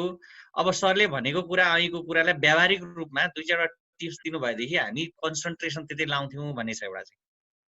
ओके, अब हामीले मुख्य ध्यान दिनुपर्ने विषय भनेको आफू आफ्नो। अब अहिले हामीसँग इन्टरटेनमेन्टको के फ्याक्टर छ त त्यो ध्यान दिनुपर्छ आनन्दको लागि। जस्तै मैले मेरो बाबु मार्फत म कसरी आनन्दित हुन सक्छु, मेरो श्रीमती मार्फत म कसरी आनन्दित हुन सक्छु, मेरा भाइ बहिनी अथवा दाइ मार्फत कसरी आनन्दित हुन सक्छु, बुवा मार्फत कसरी आनन्दित हुन सक्छु, र म आनन्दित हुँदै उहाँहरूलाई पनि कसरी सपोर्ट गर्न सक्छु। यो आधारमा के हुन्छ भने जस्तै बिहान उठ्यो, बिहान उठिसकेपछि यसो बच्चाहरूलाई पनि उठायो, एक्लै एक्सर्साइज गर्ने भने छततिर गएर कता गएर यसो एक्सर्साइज गर्यो अथवा आफूले के गर्न सकिन्छ गर्यो। त्यसपछि बच्चालाई लिएर ल आज के गर्ने त कन्सेप्ट बनाउँ, बच्चालाई क्रिएटिभ बनाउनलाई कत्रो समय। यो समय त म बारम्बार एउटा जोड दिन्छु, हामी जो अफिसमा काम गर्नेहरू तपाईँ हामी सबै हुनुहुन्छ व्यापार व्यवसाय गर्नेहरू, ए भगवान् कहिलेकाहीँ हामीलाई आनन्दले समय भइदियो भने हामी लामो 2-3 हप्ता केही गर्नु नपाएदेखि कति कुरा सिक्थेँ, कति कुरा जान्थेँ, कति कुरा बुझ्थेँ, कति गर्थेँ, मैले कति गर्न सक्थेँ, मलाई कति मन छ भन्ने विषय सोचेर बस्ने मान्छेहरू अहिले हाम्रो अगाडि आएर लु गर त है भनेर यत्रो टाइम छुट्याइदिइसकेपछि अब हामीले त्यो बेला सोचेका, बुझेका, जानेका, इच्छा राखेका कुराहरू अभिव्यक्त गर्न, सिक्न, जान्न यो प्रशस्त समय हो। हेर्नुहोस् है के गर्न सक्यो त बच्चाहरूलाई एकदमै क्रिएटिभ बनाउन, व्यवहार सिकाउन, सरसफाइ सिकाउन, ज्ञानी बनाउन, मम्मीलाई हेल्प गर्न, दैनिकी गराउन यत्रो समय छ। दोस्रो कुरा तपाईँले के जानेको छैन जिन्दगीमा ती सिक्नको लागि, घरमै बसेर सिक्नको लागि, कसैलाई पोएम लेख्न मन होला, कसैलाई पेन्टिङ गर्न मन होला, कसैलाई यो गर्न मन होला, यो मात्रै गर्न मन छ क्या अहिले, यो ठ्याचा पार्यो त्यो होइन, त्यो एकदम कम समय। अनिखेर कसैलाई डान्स सिक्न मन होला, कसैलाई जिम गर्न मन होला घरमै, कसैलाई पाककला भनेको के भन्छ परिकारहरू बनाउन सक्ने सम्भावना होला, कसैलाई नयाँ आइडिया टेक्निकहरू फलो गर्न सक्छु। अर्को कुरा वाइफका कुरा सुन्न सक्यो, वाइफले के गर्नु भन्नुहुन्छ, तपाईँ के गर्ने केही परेन, वाइफलाई भन्न लाउनु त एकचोटि सबै तपाईँको दैनिकी मिलाइदिनुहुन्छ। वाइफले सरर तपाईँले यो गर्न सक्नुहुन्छ, किनभने उहाँ त तपाईँलाई वाच गरिराख्नुपर्छ, तपाईँलाई हेरिराख्नुहुन्छ, तपाईँलाई एनालाइसिस गर्न राख्छ, तपाईँको ज्ञानी, तपाईँको कुनमा ट्यालेन्ट, कुनमा कमजोर सबै उहाँलाई थाहा छ। उहाँ त तपाईँको सानोतिनो मनोविज्ञ नै हो तपाईँको वाइफ। तपाईँको वाइफ हस्बेन्ड पनि होइन, वाइफको लागि हस्बेन्ड, वाइफको लागि हस्बेन्ड। त्यो कुरा रह्यो बच्चालाई सिकाउने। अब बच्चाहरूलाई के सिकाउनु, कुनै नयाँ कुराहरू सिकाउने, बच्चाहरूलाई बच्चा मार्फत इन्जोय गर्नु पायो, वाइफ मार्फत इन्जोय गर्नु पायो, बुवा आमासँग इन्जोय गर्नु पायो, छुटेका घटना परिघटनाहरू के जनरल नलेजहरू पढ्न पाइयो, मुभीहरू हेर्न पायो, राम्रो मुभीहरू सबै छुट्टै फेरि एकैचोटि हेरेर 3 घन्टा हेरेर फेरि अर्को घन्टा होइन, फेरि एकछिन यसो डिस्टेन्स मेन्टेन गर्दै, किनभने यहाँ त बाहिरतिर बढी हुनुहुन्छ, यहाँ लाइभमा बाहिर जिल्लाकोहरू यसो टहल लिएर आयो, फेरि ल ठिक छ राम्रो छ, त्यहाँ गफसप मजाले गरेर फेरि आयो, फेरि एकछिन भिडियो बनाइदियो, राम्रो भिडियो बनाइदिनु मन छ भने बनाइदियो। भनेको मतलब दैनिकी यसै गरी चलाउन सकिन्छ। यतिखेर हामीले उहिलेका मजा, त्यो साथी, त्यो गर्लफ्रेन्ड, त्यो बोयफ्रेन्ड, त्यो रमाइलो, त्यो के भन्छ क्याफे, मोमो त्यो होइन। किनभने यतिखेर हामीले ध्यान दिनुपर्ने त मुख्यमा छ। मुख्य हाम्रो विषय भनेको एउटा बााउन्ड्री भित्र बसेर कस्तो हुन्छ भने हजुर जो आनन्दित छ नि त्यो त सजिलो अवस्थामा मात्रै आनन्दित हुन पाइँदैन नि त, अप्ठ्यारो अवस्थामा पनि आनन्दित हुने पो आनन्दित त, अप्ठ्यारो अवस्थामा क्रिएटिभ हुने पो हुने त। त्यसकारण अप्ठ्यारो अवस्थामा क्रिएटिभ हुनको लागि योजना बनाउनु के हो भनेर आफैले लेख्नु, आफैले घोट्नु, आफैले सिक्नु, भएन भने हामीसँग सम्पर्क गर्नु अथवा अरू विज्ञहरूसँग सम्पर्क गर्नु र हामी टक फर्मेट बनाइन्छौँ, त्यो फर्मेटमा हिँड्नु। बच्चाले नि तपाईँलाई यति ग्रेट मान्नेवाला छ, बाफरे बाहिर जानै पर्ने रहेछ, चौरमा जानै पर्ने रहेछ, मेरो बुवा मेरो मम्मी नि संसार पृथ्वी हुनुहुँदो रहेछ, ओहो म त कस्तो झुकेछु हो भन्ने अवस्था सिर्जना हुन्छ। अर्को नि सर, अर्को यहाँ के भन्नु भने एकजनालाई चाहिँ समस्या चाहिँ पहिचान भयो रे, समाधान गर्न उहाँलाई अलिक गाह्रो भएर जस्तै के भनेर लेख्नु भएको छ भने अफिस जाइन्थ्यो, अफिसमा गएपछि घर आइन्थ्यो भनेपछि म अफिस बिहान जाँदा रेडी घरकाले गरिदिनु पर्ने होइन, अनि आफै अफिस जाने, दिनभरि काम गर्ने, बेलुका आउँदा पनि उसैको खातिरदारी गर्ने भनेपछि हिजो एकोरो प्रेम थियो, पाइराखिएको थियो। अहिले घरमा बस्दा आफूलाई माया गर्ने छोराछोरीलाई पढाउनु पर्छ थाहा छ, ध्यानै जाँदैन। अलिकति आफैले घरको काम गर्नु पनि याद छ, समय नै ध्यानै जाँदैन। अब हामी चाहिँ जान्दा जान्दै यसले चाहिँ के समस्या आयो अरे उहाँलाई भने, मैले त कसैलाई माया गर्दिनँ रहेछु, सबैले मलाई मात्रै माया गर्दो रहेछन्। किनभने अहिले छोरो पढाउन पनि मलाई पर्छ भन्छ, ध्यान जाँदैन। छोरी पढाउनु पर्छ पनि छ, ध्यान जाँदैन। अब आफैले कसरी सुधार्ने हो भनेर सोध्नु भएको छ। यस्तो अवस्थामा एउटा महत्त्वपूर्ण कन्सेप्ट बनाउनु पर्छ कि मैले यतिखेर मलाई मसँग कुन हातमा के चिज छ, मेरो साथमा के छ, त्योबाट मात्रै आनन्दित हुन सक्छु है। अरू बाहिरी फ्याक्टरबाट मेरो हातमा हुनेवाला छैन। एउटा याद, त्यो यादमा मेरो बच्चालाई पढाउँदाको रमाइलो, बच्चा इन्जोय गर्दाको रमाइलो, वाइफले भनेको मानिदिँदाको रमाइलो, होइन, वाइफले नि एकदम इन्टरटेन गरिराखेको रमाइलो भनेको मतलब सिक्ने क्या। अब म त्यो पहिला के थिएँ होइन, पहिला त हामी कोही पनि केही पनि जान्ने थिएन नि। अब मैले सिक्न थालेपछि, बुझ्न थालेपछि, ज्ञानी हुन थालेपछि, सबै फ्याक्टरमा एकदम स्मार्ट र एक्सपर्ट भएपछि त भोलि मेरो जिन्दगीमा कस्ता कस्ता परिस्थिति आउँदा नि म डिल गर्न सक्छु नि। हेर्नु त, लकडाउनमा बस्नु पर्दा कति आपद परिराखेको छ कतिलाई। किन? पहिला कहिले सिक्न पाइएन, पहिला कहिले बुझ्न पाइएन, कहिले यस्तो आउला भनी सोच्न पाइएन।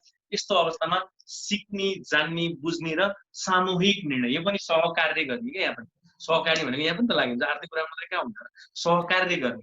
कि म के गरौँ भन, तिमी के। कस्तो हुन्छ भने यतिखेर गरिएको माया चाहिँ जिन्दगीमा कहिले भुल्दैनन् वाइफहरूले। होइन, यस्तो हस्बेन्डहरू पनि सर बराबर पार्टिसिपेन्ट हुनुहुन्छ।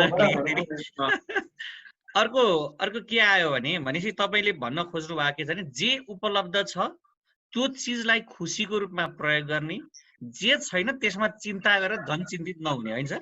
र 2-3 दिन प्र्याक्टिस गरेपछि त्यो बाहेक केहीमा मजा आउँदैन। ल ठिक छ। अर्को एकजना, यो हामी जस्तो सायद बोसहरूलाई पनि होला क्वेसन। बच्चा थियो पहिला, अफिस आउँथ्यौँ, डे केयरमा राख्थ्यौँ, होइन? अब अहिले डे केयर क्लोज छ, बच्चा त हेर्नै पर्यो घरमा, तर बोसले चाहिँ काम गर, वर्क फ्रम होम गर, यो रिपोर्टले ऊ रिपोर्टले भन्छ, झन् तनाव भइरहेछ। यो बेलामा चाहिँ बोसहरूले के सोचिदिनु पर्छ होला, बोसहरूलाई के सुझाव दिनुहुन्छ भन्ने छ? अब यो संसारमा बोस भनेको नै हामीलाई टर्चर दिने फ्याक्टर हो, त्यो सधैँ याद गर्नुपर्छ। बोसले टर्चरै दिने हो, हामी बोस भयौँ भने हामीले आफ्ना स्टाफहरूलाई टर्चर दिनै पर्छ, नत्र काम सल्टिँदैन। त्यो पहिला मनमा याद गर्नु। दोस्रो कुरा, यतिखेर अवस्था भनेको चाहिँ अलिकति पीडा हुन्छ नै भनेर स्वीकार, अलिक बढी गाह्रो हुन्छ, किनभने बच्चा नै हेर्नु परिराखेको हुन्छ, फेरि त प्रोजेक्टमा पनि ध्यान दिनुपर्छ, त्यो कुरा स्वीकार्ने। अर्को कुरा भनेको चाहिँ सकेसम्म त्यही मजा लिने कि ठिक छ गरौँ त, के हो त, उसले दिने नै टर्चर हो, के भयो त, हाम्रो मैले पनि त काम सल्टाइदिनु पर्छ, उसलाई पनि सजिलो बनाइदिनु पर्छ भनेको मतलब त्यो टर्चरमै इन्जोय गर्ने चाहिँ रिल्याक्स व्यक्ति हुन्छ। त्यसले हामीलाई कति सपोर्ट गरिरहेको छ, बोसका कारणले हामीलाई आर्थिक पक्षबाट फाइदा भएको छ, हामीलाई माया प्रेम बाहिर छ, हाम्रो व्यक्तित्वमा निखारता ल्याइरहेको छ, मलाई स्मार्ट बनाइरहेको छ त्यो जबले। त्यस कारणले मैले बोसको टर्चरलाई के बुझ्ने भने उहाँले त्यो गर्नै पर्ने भएको कारणले गरे हो। बच्चाहरूलाई म किन मिलाउँछु, श्रीमानले मलाई साथ दिन्छु, महिला हुनुहुन्छ भने श्रीमानले मलाई साथ दिनुहुन्छ, र साथ दिन ट्राई गर्नु भने बिस्तारै बिस्तारै फकाउँदै यो गर्नुपर्छ। यतिखेर धेरै दबाब दिँदा पनि पिर पर्छ क्या, किनभने कहिले एडजस्ट भएको छैन यस्तो अवस्थामा, फेरि दबाब जतिखेरै दबाब फ्रेस नभएर कस्तो गाह्रो छ, अझै दबाब दिन्छ भन्दा पनि हामी सबै मिलेर अगाडि बढ्नुपर्छ भनेर म्यानेज गर्न सकिन्छ। अब अलिकति यसलाई कस्तो गर्न भइरहेछन् भने 2-4 जना साथीले ह्यान्ड रेज पनि गर्नु भएको छ, लाइभै क्वेसन पनि सोध्न सक्नुहुन्छ। मसँग अब 3-4वटा मात्रै क्वेसन छ। यसलाई अलिकति जस्तो कस्तो भयो भने, असहज परिस्थितिमा सरकारले, सहकारीको साथीहरूको छ, सरकारले, सहकारीका केन्द्रीय निकायले, सहकारी ब्याङ्कले आफ्नो सदस्यलाई आश्वस्त पार्नको लागि चाहिँ अझ बढी भूमिका खेल्नु पर्नेमा यो देखिएन। त्यसले गर्दा त्यस्तो निकायमा बस्ने अध्यक्षज्यूहरूलाई पनि यो कुराले चाहिँ असर गर्छ कि गर्दैन, के भन्नुहुन्छ भन्ने खालको कुरा छ। अब पहिलोचोटि उहाँहरूको जिन्दगीमा पनि, ब्याङ्कको जिन्दगीमा पनि, गभर्मेन्ट पोलिसी मेकरहरूको जिन्दगीमा पनि, अरू तपाईँहरू माथिल्लो फ्याक्टरको जिन्दगीमा पनि पहिलोचोटि घट्दैछ। उहाँहरूलाई पनि प्र्याक्टिस गर्नलाई समय लाग्छ, किनभने उहाँले नि त भोगेको छैन, उहाँहरूले पनि त कहीँबाट सिक्नु पर्यो, एकैचोटि फुर्नेवाला छैन, बिस्तारै बिस्तारै फुर्छ। त्यस कारण उहाँहरूलाई पर्खिँदै, हतार नगर्दै, सकेसम्म झकझक्याउँदै, लु है तपाईँहरूले अब बोलिदिनु पर्यो, केही चाहिँदैन हामीलाई, हामी छौँ भनिदिनु पर्यो, केही हामीले खोजेको छैनौँ, ढुक्क भएर बस है, ढुक्क भएर बस, केही गर्नु पर्दैन भनेपछि अहो ढुक्क भएर बस भन्नुभयो, कस्तो आनन्द आयो। भनेको जस्तो, ब्याङ्कले पनि माया गरेको जस्तो सबैले बोल्दिने, सकारात्मक बोल्दिने, रियालिटी बोल्दिएपछि हामीलाई धेरै चाहिँदैन। किनभने नेपाली, मैले अघि जोड्ने, नेपाली धेरै ज्ञानी भइसकेका छन् पीडा भोग्नको लागि, धेरै ज्ञानी भइसकेका छन्। तर एउटा लिड गर्ने मान्छे चाहिँ सजिलो भइदिनुपर्छ। जसलाई यो जुन लाइभ हेरिराख्नु भएको छ उहाँहरूले पनि के बुझिदिनु पर्ने चाहिँ मैले नि पोलिसी ल्याउनु पर्छ, अलिकति केही नभए पनि यसरी सोच, यसरी बुझ, यसरी मन गर, हामी छौँ भनिदिनुपर्छ भनेर उहाँले जोड दिएको राम्रो। भनेपछि यसमा अहिले केन्द्रीय सङ्घहरू, ब्याङ्कहरू, महासङ्घले गरिरहेको छ, सूचना पुगेको रहन्छ भनेर हाम्रो केन्द्रीय सङ्घका सरहरूले बुझेर बढीभन्दा बढी चाहिँ पुर्याउनु पर्ने देखियो होइन सर? एकजना अर्जुन महर्जनले सोध्नु भएको छ कग्निटिभ डिसोसिएसनको उदाहरण चाहिँ के हो? एक दुईवटा उदाहरण मात्रै जान्न पाए हुन्थ्यो भन्नुभएको छ। अब कग्नेटिभ भनेको कग्नेसन भनेको संज्ञान भनेको हाम्रो वैचारिक पक्ष, भावनात्मक पक्ष, भावनात्मक नजाउँ वैचारिक पक्ष क्या हाम्रो त्यो यो जस्तै हाम्रो जिन्दगीमा भोग्यौँ तर हेर्नु त के विषयले भोग्या हामीले, त्यो विषयहरू हाम्रो इच्छाले भोग्यौँ, रहरले भोग्यौँ, ज्ञानले भोग्यौँ, चिन्ताले भोग्यौँ, तर्कले भोग्यौँ, पर्सेप्सनले भोग्यौँ, धारणाले भोग्यौँ, बुझाइले भोग्यौँ। ती सबै मनमा उत्पन्न भएका एकदम फङ्सनल डिसफङ्सनल दुवै फ्याक्टरका वैचारिक पक्षलाई कग्निसन भनेको विचार, कुरा, बिहेभियरल भनेको व्यवहार भनेको व्यवहारिक पक्ष, कुराले मात्रै हुँदैन। किनभने 95% कुरा त त्यतिकै आएका हुन् हाम्रो जिन्दगीमा, 5% विषय मात्रै महत्त्व राख्छ हाम्रो जिन्दगीको। 5% विचारले हामीलाई के व्यवहार गर्न प्रेरित गर्यो, जस्तै सहकारीको चिन्ताले गफको गए गर्न प्रेरित गर्यो कि खालि सहकारी नमस्कार गरे फर्काएन भने मलाई जस्तो हेप्पी क्या भनेर पिर गर्नु चाहिँ व्यवहार हो। मलाई हेप्पी क्या हो भन्ने चाहिँ विचार हो। यो विचारले व्यवहार निर्धारण गर्छ। तपाईँ हजुर आफ्नो बारेमा कसरी सोच्नुहुन्छ र तपाईँ अरूको बारेमा कसरी सोच्नुहुन्छ भन्ने आधारमा हामी हाम्रो व्यक्तित्व निर्धारण गर्छ, हाम्रो जिन्दगी निर्धारण गर्छ। भनेको हाम्रो सोच र हाम्रो व्यवहार, हाम्रो सोचले हाम्रो व्यवहारलाई जहिल्यै बाटो देखाइराखेको हो। बुझ्नु है? जस्तै तपाईँ बाटोमा हिँडिरहेको बेलामा तपाईँको आफन्तदेखि बाल्दैन, वास्तव तपाईँ बाटोमा हिँडिराख्नु छ, तपाईँको आफन्त यताबाट आयो, हजुरले देख्नुभयो, ऊ वास्तै नगरी साइड लाग्यो भने तपाईँको विचार के आउँछ? तपाईँको विचार ओहो हेप्पी क्या हो, माया गरिनै क्या हो, सानो कर्मचारी सम्झ्यो क्या हो मलाई, अथवा हाकिममा गयो भने कर्मचारी खतम सम्झ्यो क्या हो भने चाहिँ अनि ऊ त गइगयो, उहाँलाई गाह्रो हो, सोच आएर, कग्निसन आएर। त्यसपछि अन्तत व्यवहार के भयो? एक्लै बस्नु पर्ने, डर लाग्ने, त्यो व्यवहार भयो। भनेको मतलब सोचले निम्त्याएको व्यवहार फङ्सनल छ कि भनेको मतलब साला के प्रब्लम हुन्छ त्यसले नोसेल फर्काउनु भन्ने छ कि होइन? मलाई दोषी चस्मा जस्तो नि, दोषी चस्मा हामीले पढ्यौँ बिपी कोइराला, आदरणीय बिपी कोइरालाज्यूको, के फङ्सनल छ कि डिसफङ्सनल छ भन्ने आधार चाहिँ म्यानेज गर्नु चाहिँ कग्निसन र बिहेभियरको तालमेल हो। त्यसलाई CBT भन्छ। अब डिस्ट्रक्सनहरूको विषयमा अर्को भिडियो छ, त्यो लामो बहस गरे।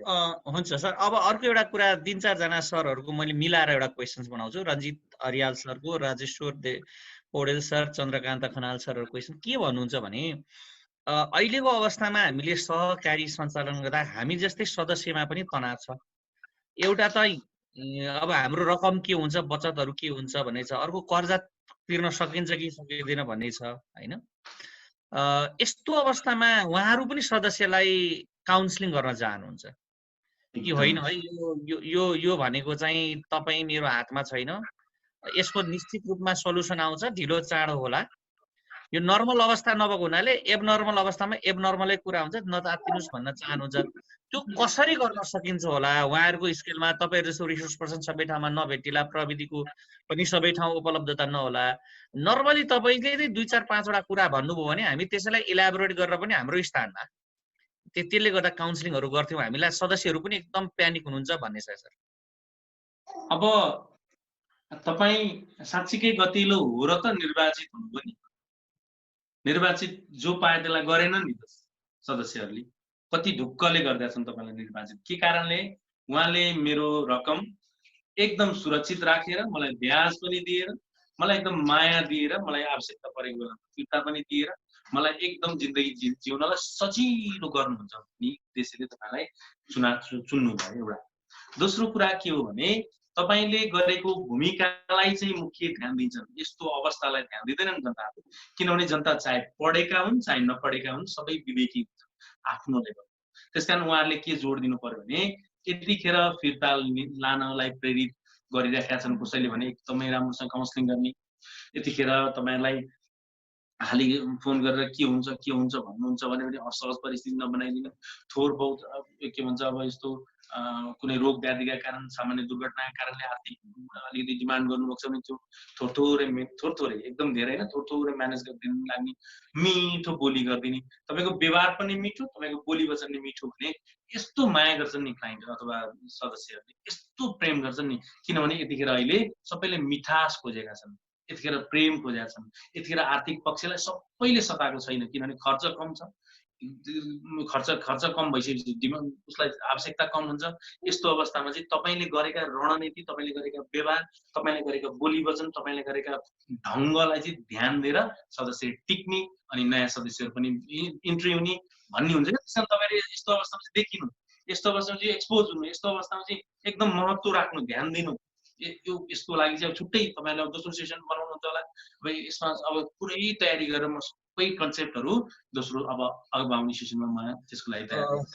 अब यसलाई अलिकति के गरौँ भने म फेसबुकमा लाइभमा आएका क्वेसनहरूलाई साथीहरूलाई यता पेस्ट गरिदिन अनुरोध गर्छु र यो हेरिराख्नु भएको लगभग 160-70 जना जुममा हुनुहुन्छ, उहाँहरूलाई केही सोध्नु पर्यो भने तपाईँलाई अपडेट तपाईँलाई थाहा छँदैछ, भएन नि पार्टिसिपेन्ट भन्नेमा गएर क्लिक गर्नु भने च्याट बक्स निक्लिन्छ यतापट्टि, त्यहाँ रेज ह्यान्डमा क्लिक गर्नु भने हाम्रो साथीले तपाईँलाई छोडिदिन्छ, किनभने कतिपय साथीहरूको नाम छैन। म यही बिचमा कतिपय कुरामा चाहिँ यो प्लेटफर्मलाई युज गर्नको लागि हामीले धेरै कुराहरू गरेका छौँ, सदस्यहरूलाई गर्नलाई महासङ्घले पनि गरेका छ, हामीले गरेका छौँ, सहकारी क्षेत्र एकजुट भएको छ। म नवीन सरलाई केही सरलाई अलिकति खोल्दिनँ र यो धेरै साथीहरू भएको हुनाले साइकोलोजिकली केही गरेन कि फेडरेसनहरूले ब्याङ्कहरूले भन्ने यो प्लेटफर्मलाई उपयोग गर्दै केबी सरले एउटा वित्तीय क्षेत्रको अहिले महासङ्घमा पनि सञ्चालक भएको हुनाले लिड गरिराख्नु भएको छ, धेरै मिटिङ भएको छ, प्याकेजका कुराहरूमा छलफल भइरहेछ, लिक्विडिटी फन्डको बारेमा भइरहेछ, इन्ट्रेस्ट रेटको बारेमा भइरहेछ, डिजिटलाइजेसनको बारेमा, सफ्ट लोनको बारेमा लगायतको हुनाले म अलिकति बासु सरलाई एकछिन होल्ड गरेर केबी सरलाई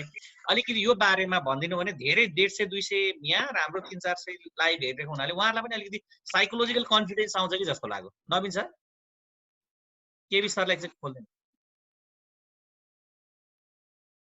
नवीन सर, केबी सरलाई खोलिदिनु न एकचोटि। सरको आफै म्युट छ सर। सर आफैलाई म्युट गर्नुभएको छ केबी सर, हजुर त्यहाँ अनम्युट गर्नु भयो। आयो हेलो सर हजुरले बोल्नु भयो हुन्छ, फेरि म्युट भयो सर।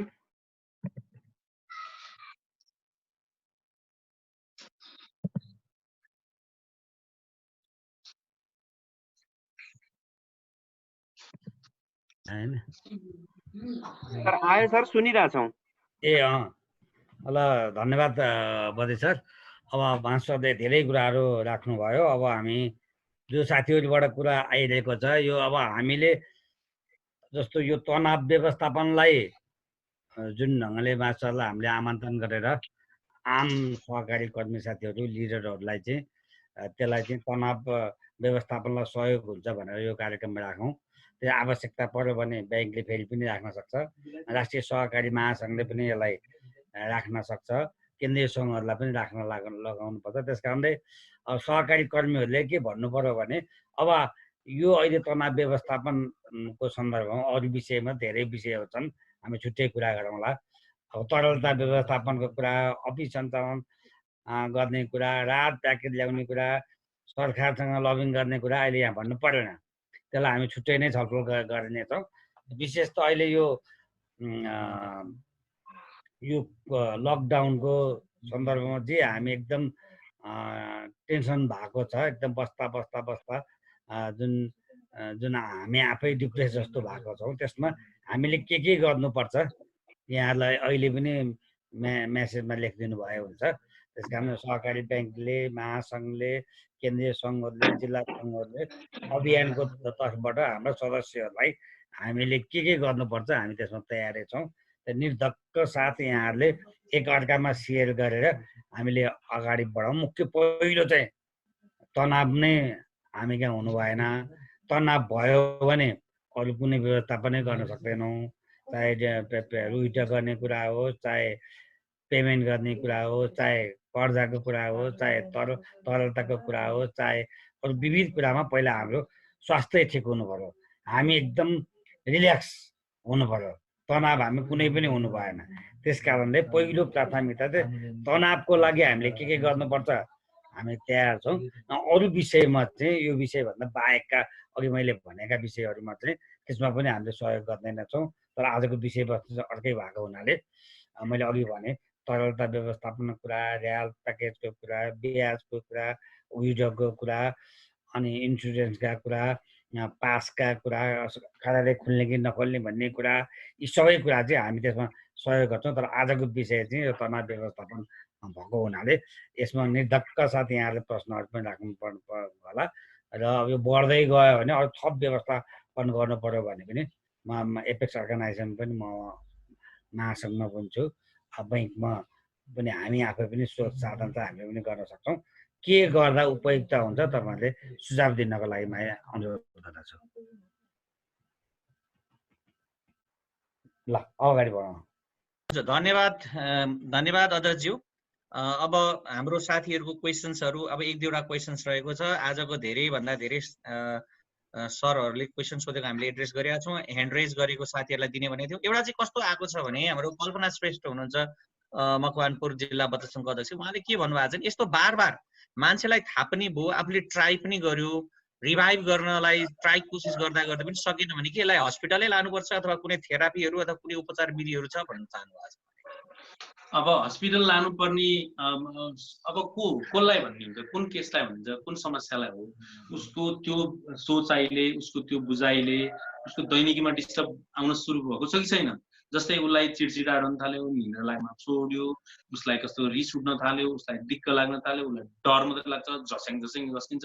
अनि त्यो चाहिँ त्यो प्रभाव पनि परिसक्यो क्या, दैनिकीमा प्रभाव पनि पर्यो। अनि उसको त्यो बारम्बारता भन्छ नि, त्यो बारम्बारता पनि बढेको गऱ्यो, फ्रिक्वेन्सी बढेको बढे, फ्रिक्वेन्टली अगाडि बढ्ने, त्यो के भन्छ त्यो दैनिकी हेर्दा पनि असहज परिस्थिति र फिचरहरू पनि मिल्यो। फिचर भनेको जुन एन्जाइटीको फिचर आफ्नो, डिप्रेसनको आफ्नो फिचर, इन्सोमेनियाको आफ्नो फिचर, सोमाटोफोनको आफ्नो फिचर भनेको त्यो फिचर पनि मिल्यो, बारम्बारता पनि मिल्यो र दैनिकी नै अब डिस्टर्ब गर्न थाल्यो भने अब उसलाई चाहिँ काउन्सलिङ चाहिँ, काउन्सलिङ भनेको मनोपरामर्श भनेको उसलाई त्यो विषय किन आयो, उसले आफूलाई म्यानेज गर्न सक्छ कि सक्दैन, त्यो साइकोलोजिस्टले एनालाइसिस गर्दै म्यानेज गर्न सक्ने कुन कुन सूत्र दिएर म्यानेज गर्न ट्राई गराउने, अनि म्यानेज गर्यो भने ए कस्तो सही त भनेर सपोर्ट लिने, होइन भने चाहिँ उहाँलाई अब काउन्सलिङ गरेर अहिले अनलाइन मात्रै उपलब्ध छ, नेपालभरिका साइकोलोजिस्टहरू अनलाइन मात्रै उपलब्ध हुनुहुन्छ, भेटेर त सम्भव छैन। र एकदमै गाह्रो हो भने अब के गाह्रो हो भन्ने फेरि छटपट्टि गाह्रो भयो कि, दिक्क गाह्रो भयो कि, निन्द्रा गाह्रो भयो कि, शङ्का गाह्रो भयो कि, के गाह्रो भयो, त्यो आधारमा केही मेडिसिनहरू म्यानेज गरिदिएर सकेसम्म तपाईँकै गाउँ लेभलमा मिल्ने खाले औषधि छ भने त्यहाँ तपाईँको त्यहाँ एचएहरूले दिन मिल्ने, अयबहरूले दिन मिल्ने छ भने, होइन भने चाहिँ अलिक टाढा डक्टरै उपलब्ध भएको ठाउँमा डक्टरहरूलाई अनि केही साइकोलोजिकल मेडिसिनहरू सपोर्ट गरिदिने भनेर अथोराइज गरे हुन्छ। त्यो भयो भने, होइन भने चाहिँ साइकाट्रिस्टकोमै आएर, फेरि यो सबैलाई भने मैले उहाँलाई मात्रै भन्न, उहाँको क्लाइन्टलाई मात्रै भन्न, साइकाट्रिस्टकोमै आएर सकेसम्म बरु एकदमै गाह्रो छ भने एम्बुलेन्स चढेर भयो नि आएर, यो एम्बुलेन्स चाहिँ साइकोलोजिकल ट्रिटमेन्टमा कहाँ एम्बुलेन्स मान्छे हाँस्दैनन् भन्ने हुँदैन। साइकोलोजिकल ट्रिटमेन्ट होस् या अन्य प्रब्लमको ट्रिटमेन्ट होस्, उपचारको लागि एम्बुलेन्स चढ्न हो, छिटो छरितोको लागि हो भन्दै त्यो ट्रिटमेन्ट गर्ने। त्यसको लागि चाहिँ अब मलाई एकदमै गाह्रो छ भने मलाई व्यक्तिगत जोइन गराइदिनु, मलाई लामो समय लाग्छ, म चाहिन्छ। अर्को एउटा क्वेसन के आउनु भने तपाईँले माया प्रेम फ्यामिलीसँग बिताउनु भन्नुभयो, राम्रो कुरा भयो, तर कतिपय कामको सिलसिलामा काठमाडौँमा आउनु भएको छ जसको फ्यामिलीसँगै हुनुहुन्न, उहाँहरू चाहिँ आफूलाई ट्रिटमेन्ट गरिराख्नु भएको छ, तर अननेसेसरीली फ्यामिली टाढा भएको हुनाले अब चिन्ता भयो होइन। त्यस्तो मान्छेहरूलाई फ्यामिलीको माया प्रेम गर्ने अरू कुनै सर्ट टर्म के हुनसक्छ भनेर सोध्नु भएको छ, जसको चाहिँ एक्लै हुनुहुन्छ, साथीभाइ पनि अब बाहिर निक्लिन पाएन, सेयर गर्न नि पाएन होइन, उहाँहरू झन् बढी डिप्रेसनमा जान सक्नुहुन्छ कि के हो, उहाँहरूको टेक्निक, उहाँलाई के गर्न सकिन्छ भन्ने। अब हामी एडजस्ट हुन नसक्नुको पछाडि चाहिँ मैले त्यसरी आरोप त लाग्दैन, हाम्रो न्युरोकेमिकलको नि हात हुन्छ, हाम्रो व्यवहार गर्ने तरिकाको नि हात हुन्छ, हामी सहन सक्ने क्षमता कतिको छ नि हात हुन्छ, हामी कतिको चिन्ता पिर गर्छौँ नि हात हुन्छ, कतिको आफू केन्द्रित छौँ, आफू केन्द्रित है म जस्तो सुकै डिल गर्न सक्छु, अरू चाहिँ मेरा सपोर्ट हुन्, अरू जम्मै मेरा सपोर्ट हुन्, आफू चाहिँ महत्त्वपूर्ण हो यतिखेर म यो अगाडि मेरो पल्लो कोठाको साथी छ भने त्यसैलाई मेरो फ्यामिली बनाइन्छ। यस्तो अवस्था हो क्या हजुर। अब यो त अब हुन पो नेपालमा भएको छैन त। यो त मेरो भाइको डेथ हुने अवस्था, मेरो काका हेर्दै जाने अवस्था, पल्लो घरको दाइ जाने अवस्था, मेरो श्रीमतीहरू सुत्दै हुने अवस्था, ट्रमा हो क्या यो भनेको। यो भयो नि त इटालीमा, भएन? हेर्दै पल्लो गयो, त्यो गयो, गाउँ गयो, सोत्तर भयो, यो अवस्था यो चाहिँ ट्रमा भन्छ। यसलाई अभिघातजन्य अवस्था भन्छ। यस्तो अवस्थामा जे केही हुन सक्छ भनेपछि मान्छेलाई कति गाह्रो छ हो। यो अवस्थामा डिल गर्नको लागि आफूले आफ्नो वैचारिक पक्षहरूलाई म्यानेज गर्ने, आफूले व्यवहार त्यहाँ कसरी हुन्छ त्यो रणनीतिहरू तयार गर्ने। म त जोड दिन्छु रणनीतिको छुट्टै एउटा भिडियो बनाउनु पर्छ। कसका लागि? फेरि त्यो चाहिँ पीडितहरूको लागि क्या, साँच्चै प्रब्लम हुनेहरूको लागि। त्यो फेरि यहाँ भनिदिँदाखेरि अब उहाँहरू यहाँ जो हेर्नुहरू उहाँहरूले मजाले त्यही रणनीति फलो गरिसक्नु भएको हुन्छ आफूलाई, किनभने आफूलाई आउँछ त्यो सबै म्यानेज गर्न। अनि पीडितलाई चाहिँ त्यो चाहिँ नौलो लाग्छ। ओहो कति सजिलो भएको यो मान्छेलाई, यो कस्तो आनन्दले बसेको, म त सक्दिनँ भन्ने हुन्छ। त्यसको लागि छुट्टै एउटा फेरि त्यसको लागि एउटा प्रोग्राम आयोजना म गर्छु। त्यसको लागि मसँग जोडाइदिँदा हुन्छ, किनभने अहिले यो आन्सर दिनुभन्दा नि उहाँलाई प्रत्यक्ष राहत दिने एउटा प्याकेज ल्याउन मेरो अनुरोध। अब हामीसँग धेरै क्वेसन्सहरू आइरहेकै छन्, तर पनि हामीले समयमै सक्नु पनि पर्छ। धेरै अरू विषयमा फेरि थप छलफल गरौँला। एउटा सानो कुरा चाहिँ यहाँ के छ भने यो जुन आइरहेछ,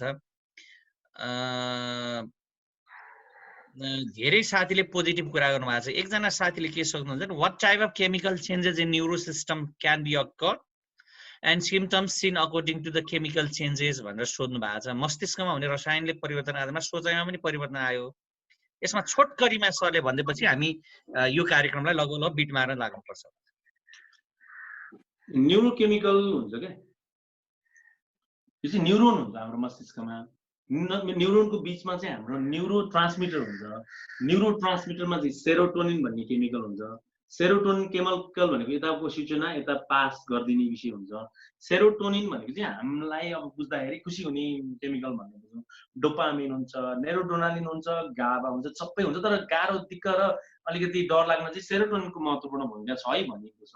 अब यहाँबाट सेरोटोनिन उत्पादन भएर यहाँ जानलाई पनि कसैको प्रब्लम हुन्छ, जानै नसक्ने हुन्छ। सेरोटोनिन जाने कसैको जाने तर फर्किहाल्ने समस्या हुन्छ। यो मस्तिष्कमा साह्रै साना केमिकलहरू हिसाब हुन्छ, फर्किहाल्ने हुन्छ। अर्को कुरा जाने फर्किने, अनि अर्को कुरा यसलाई खेल्न नसक्ने हुन्छ।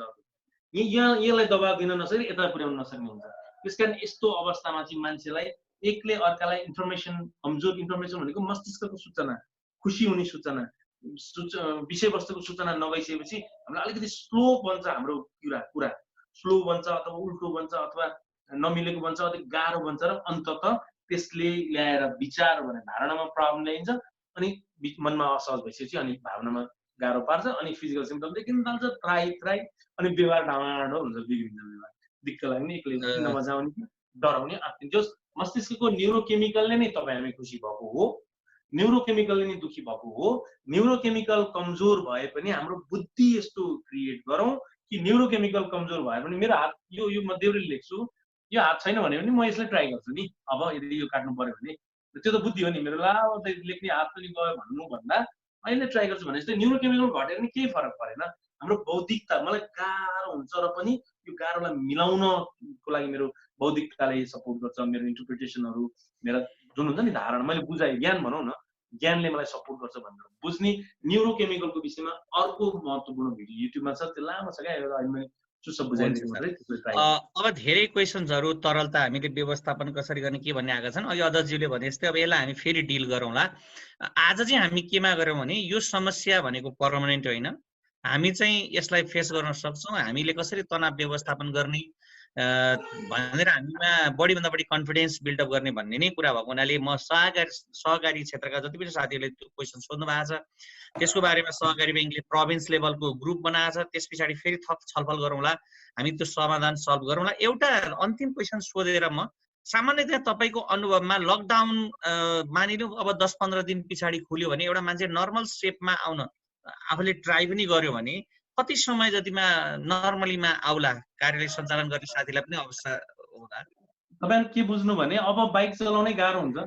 अब लकडाउन खुलेपछि बाइक चलाउन गाह्रो भयो जस्तो, अलिकति कस्तो एडजस्ट गर्न नौलो लाग्यो जस्तो, असहज, यो ट्रमा पछि हुन्छ क्या। ट्रमा अब म त के जोड दिन्छु भने यतिखेर त गाह्रो हुँदैन क्या मान्छेलाई गाह्रो अब ट्रमा सकिएपछि गाह्रो हुन्छ मान्छेलाई। ट्रमा त्यो पिटिएसडी भन्छ केहीलाई, सबैलाई होइन। ट्रमा सकेपछि त्यही झझल्को आउने, त्यही तनावहरू आउने, यहाँ पनि कस्तो नमजा लाए जस्तो, बोर लाए जस्तो, असहज भयो जस्तो, किन हामीले भोग्यौँ नि त असहज परिस्थिति। त्यो भोगाइ चाहिँ स्थायी बनिन्छ र पीडाहरू हुन सकिन्छ।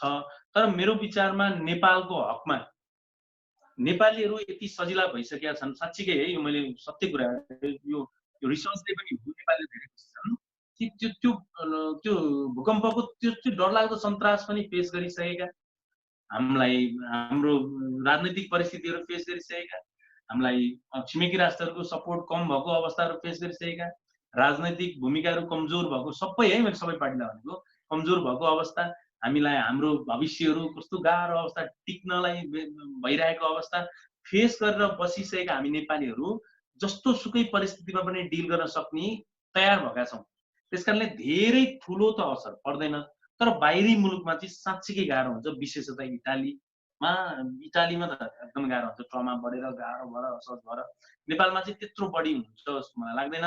1 महिनाभित्र हामी साँच्चीकै फेरि नयाँ वेमा हिँडिहाल्छौँ, किन हाम्रो व्यापार मिल्छ, व्यवसाय मिल्छ, सहकारी मिल्छ, सबै हाम्रो दैनिकी मिल्छ, बच्चाहरूको स्कुल मिल्छ, बिस्तारै बिस्तारै फेरि हामी त आनन्द लिन ट्राई गर्न सक्छौँ।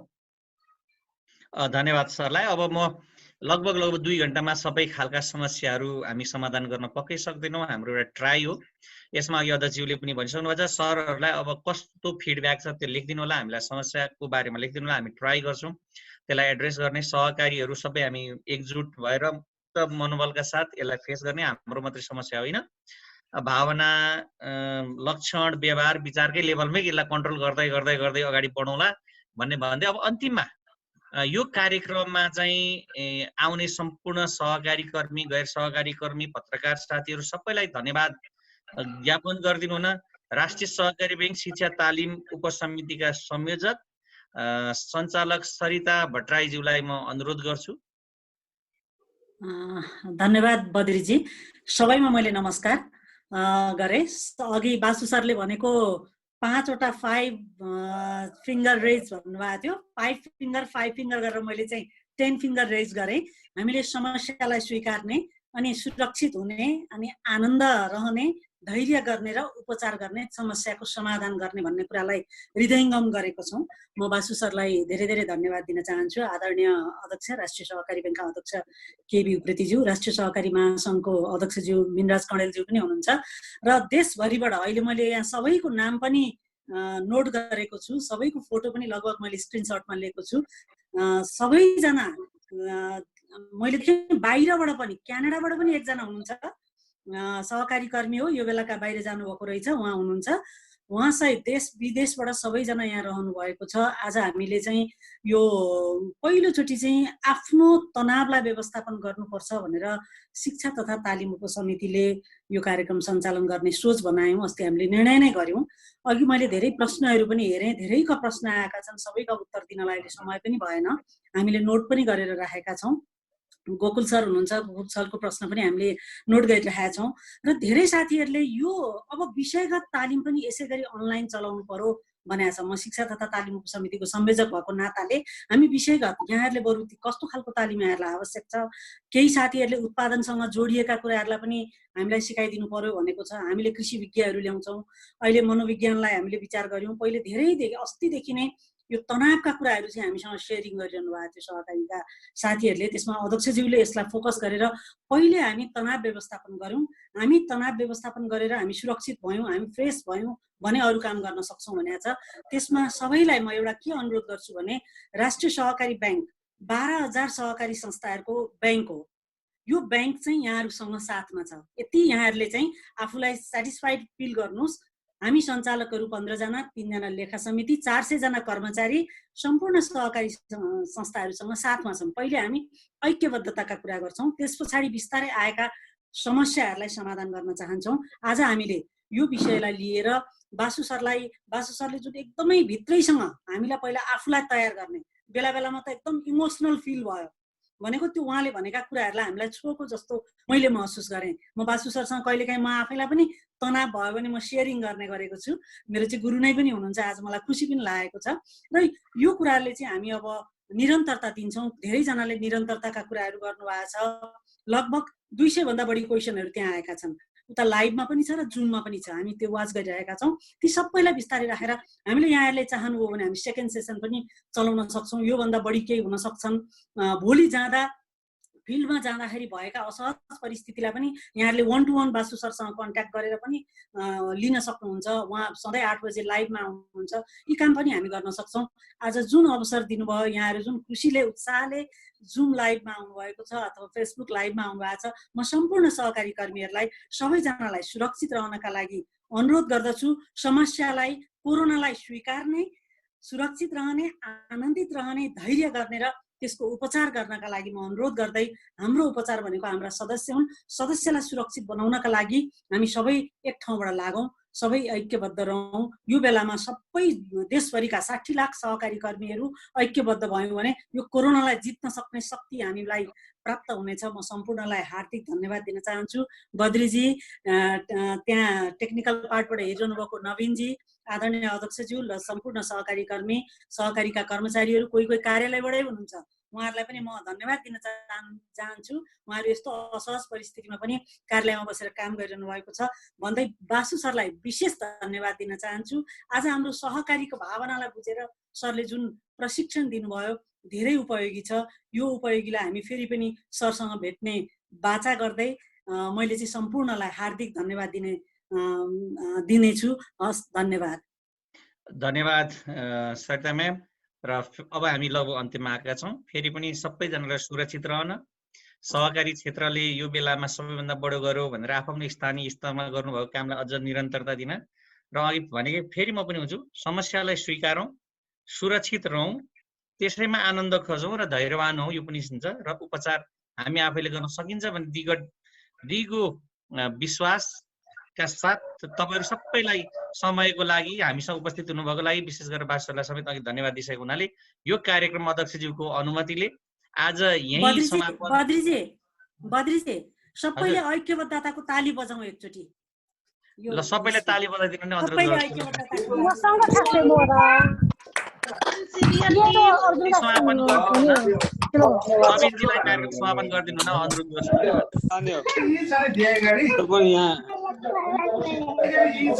लाइभ भइरहेछ सर, मिटिङ क्लोज गरिदिनु।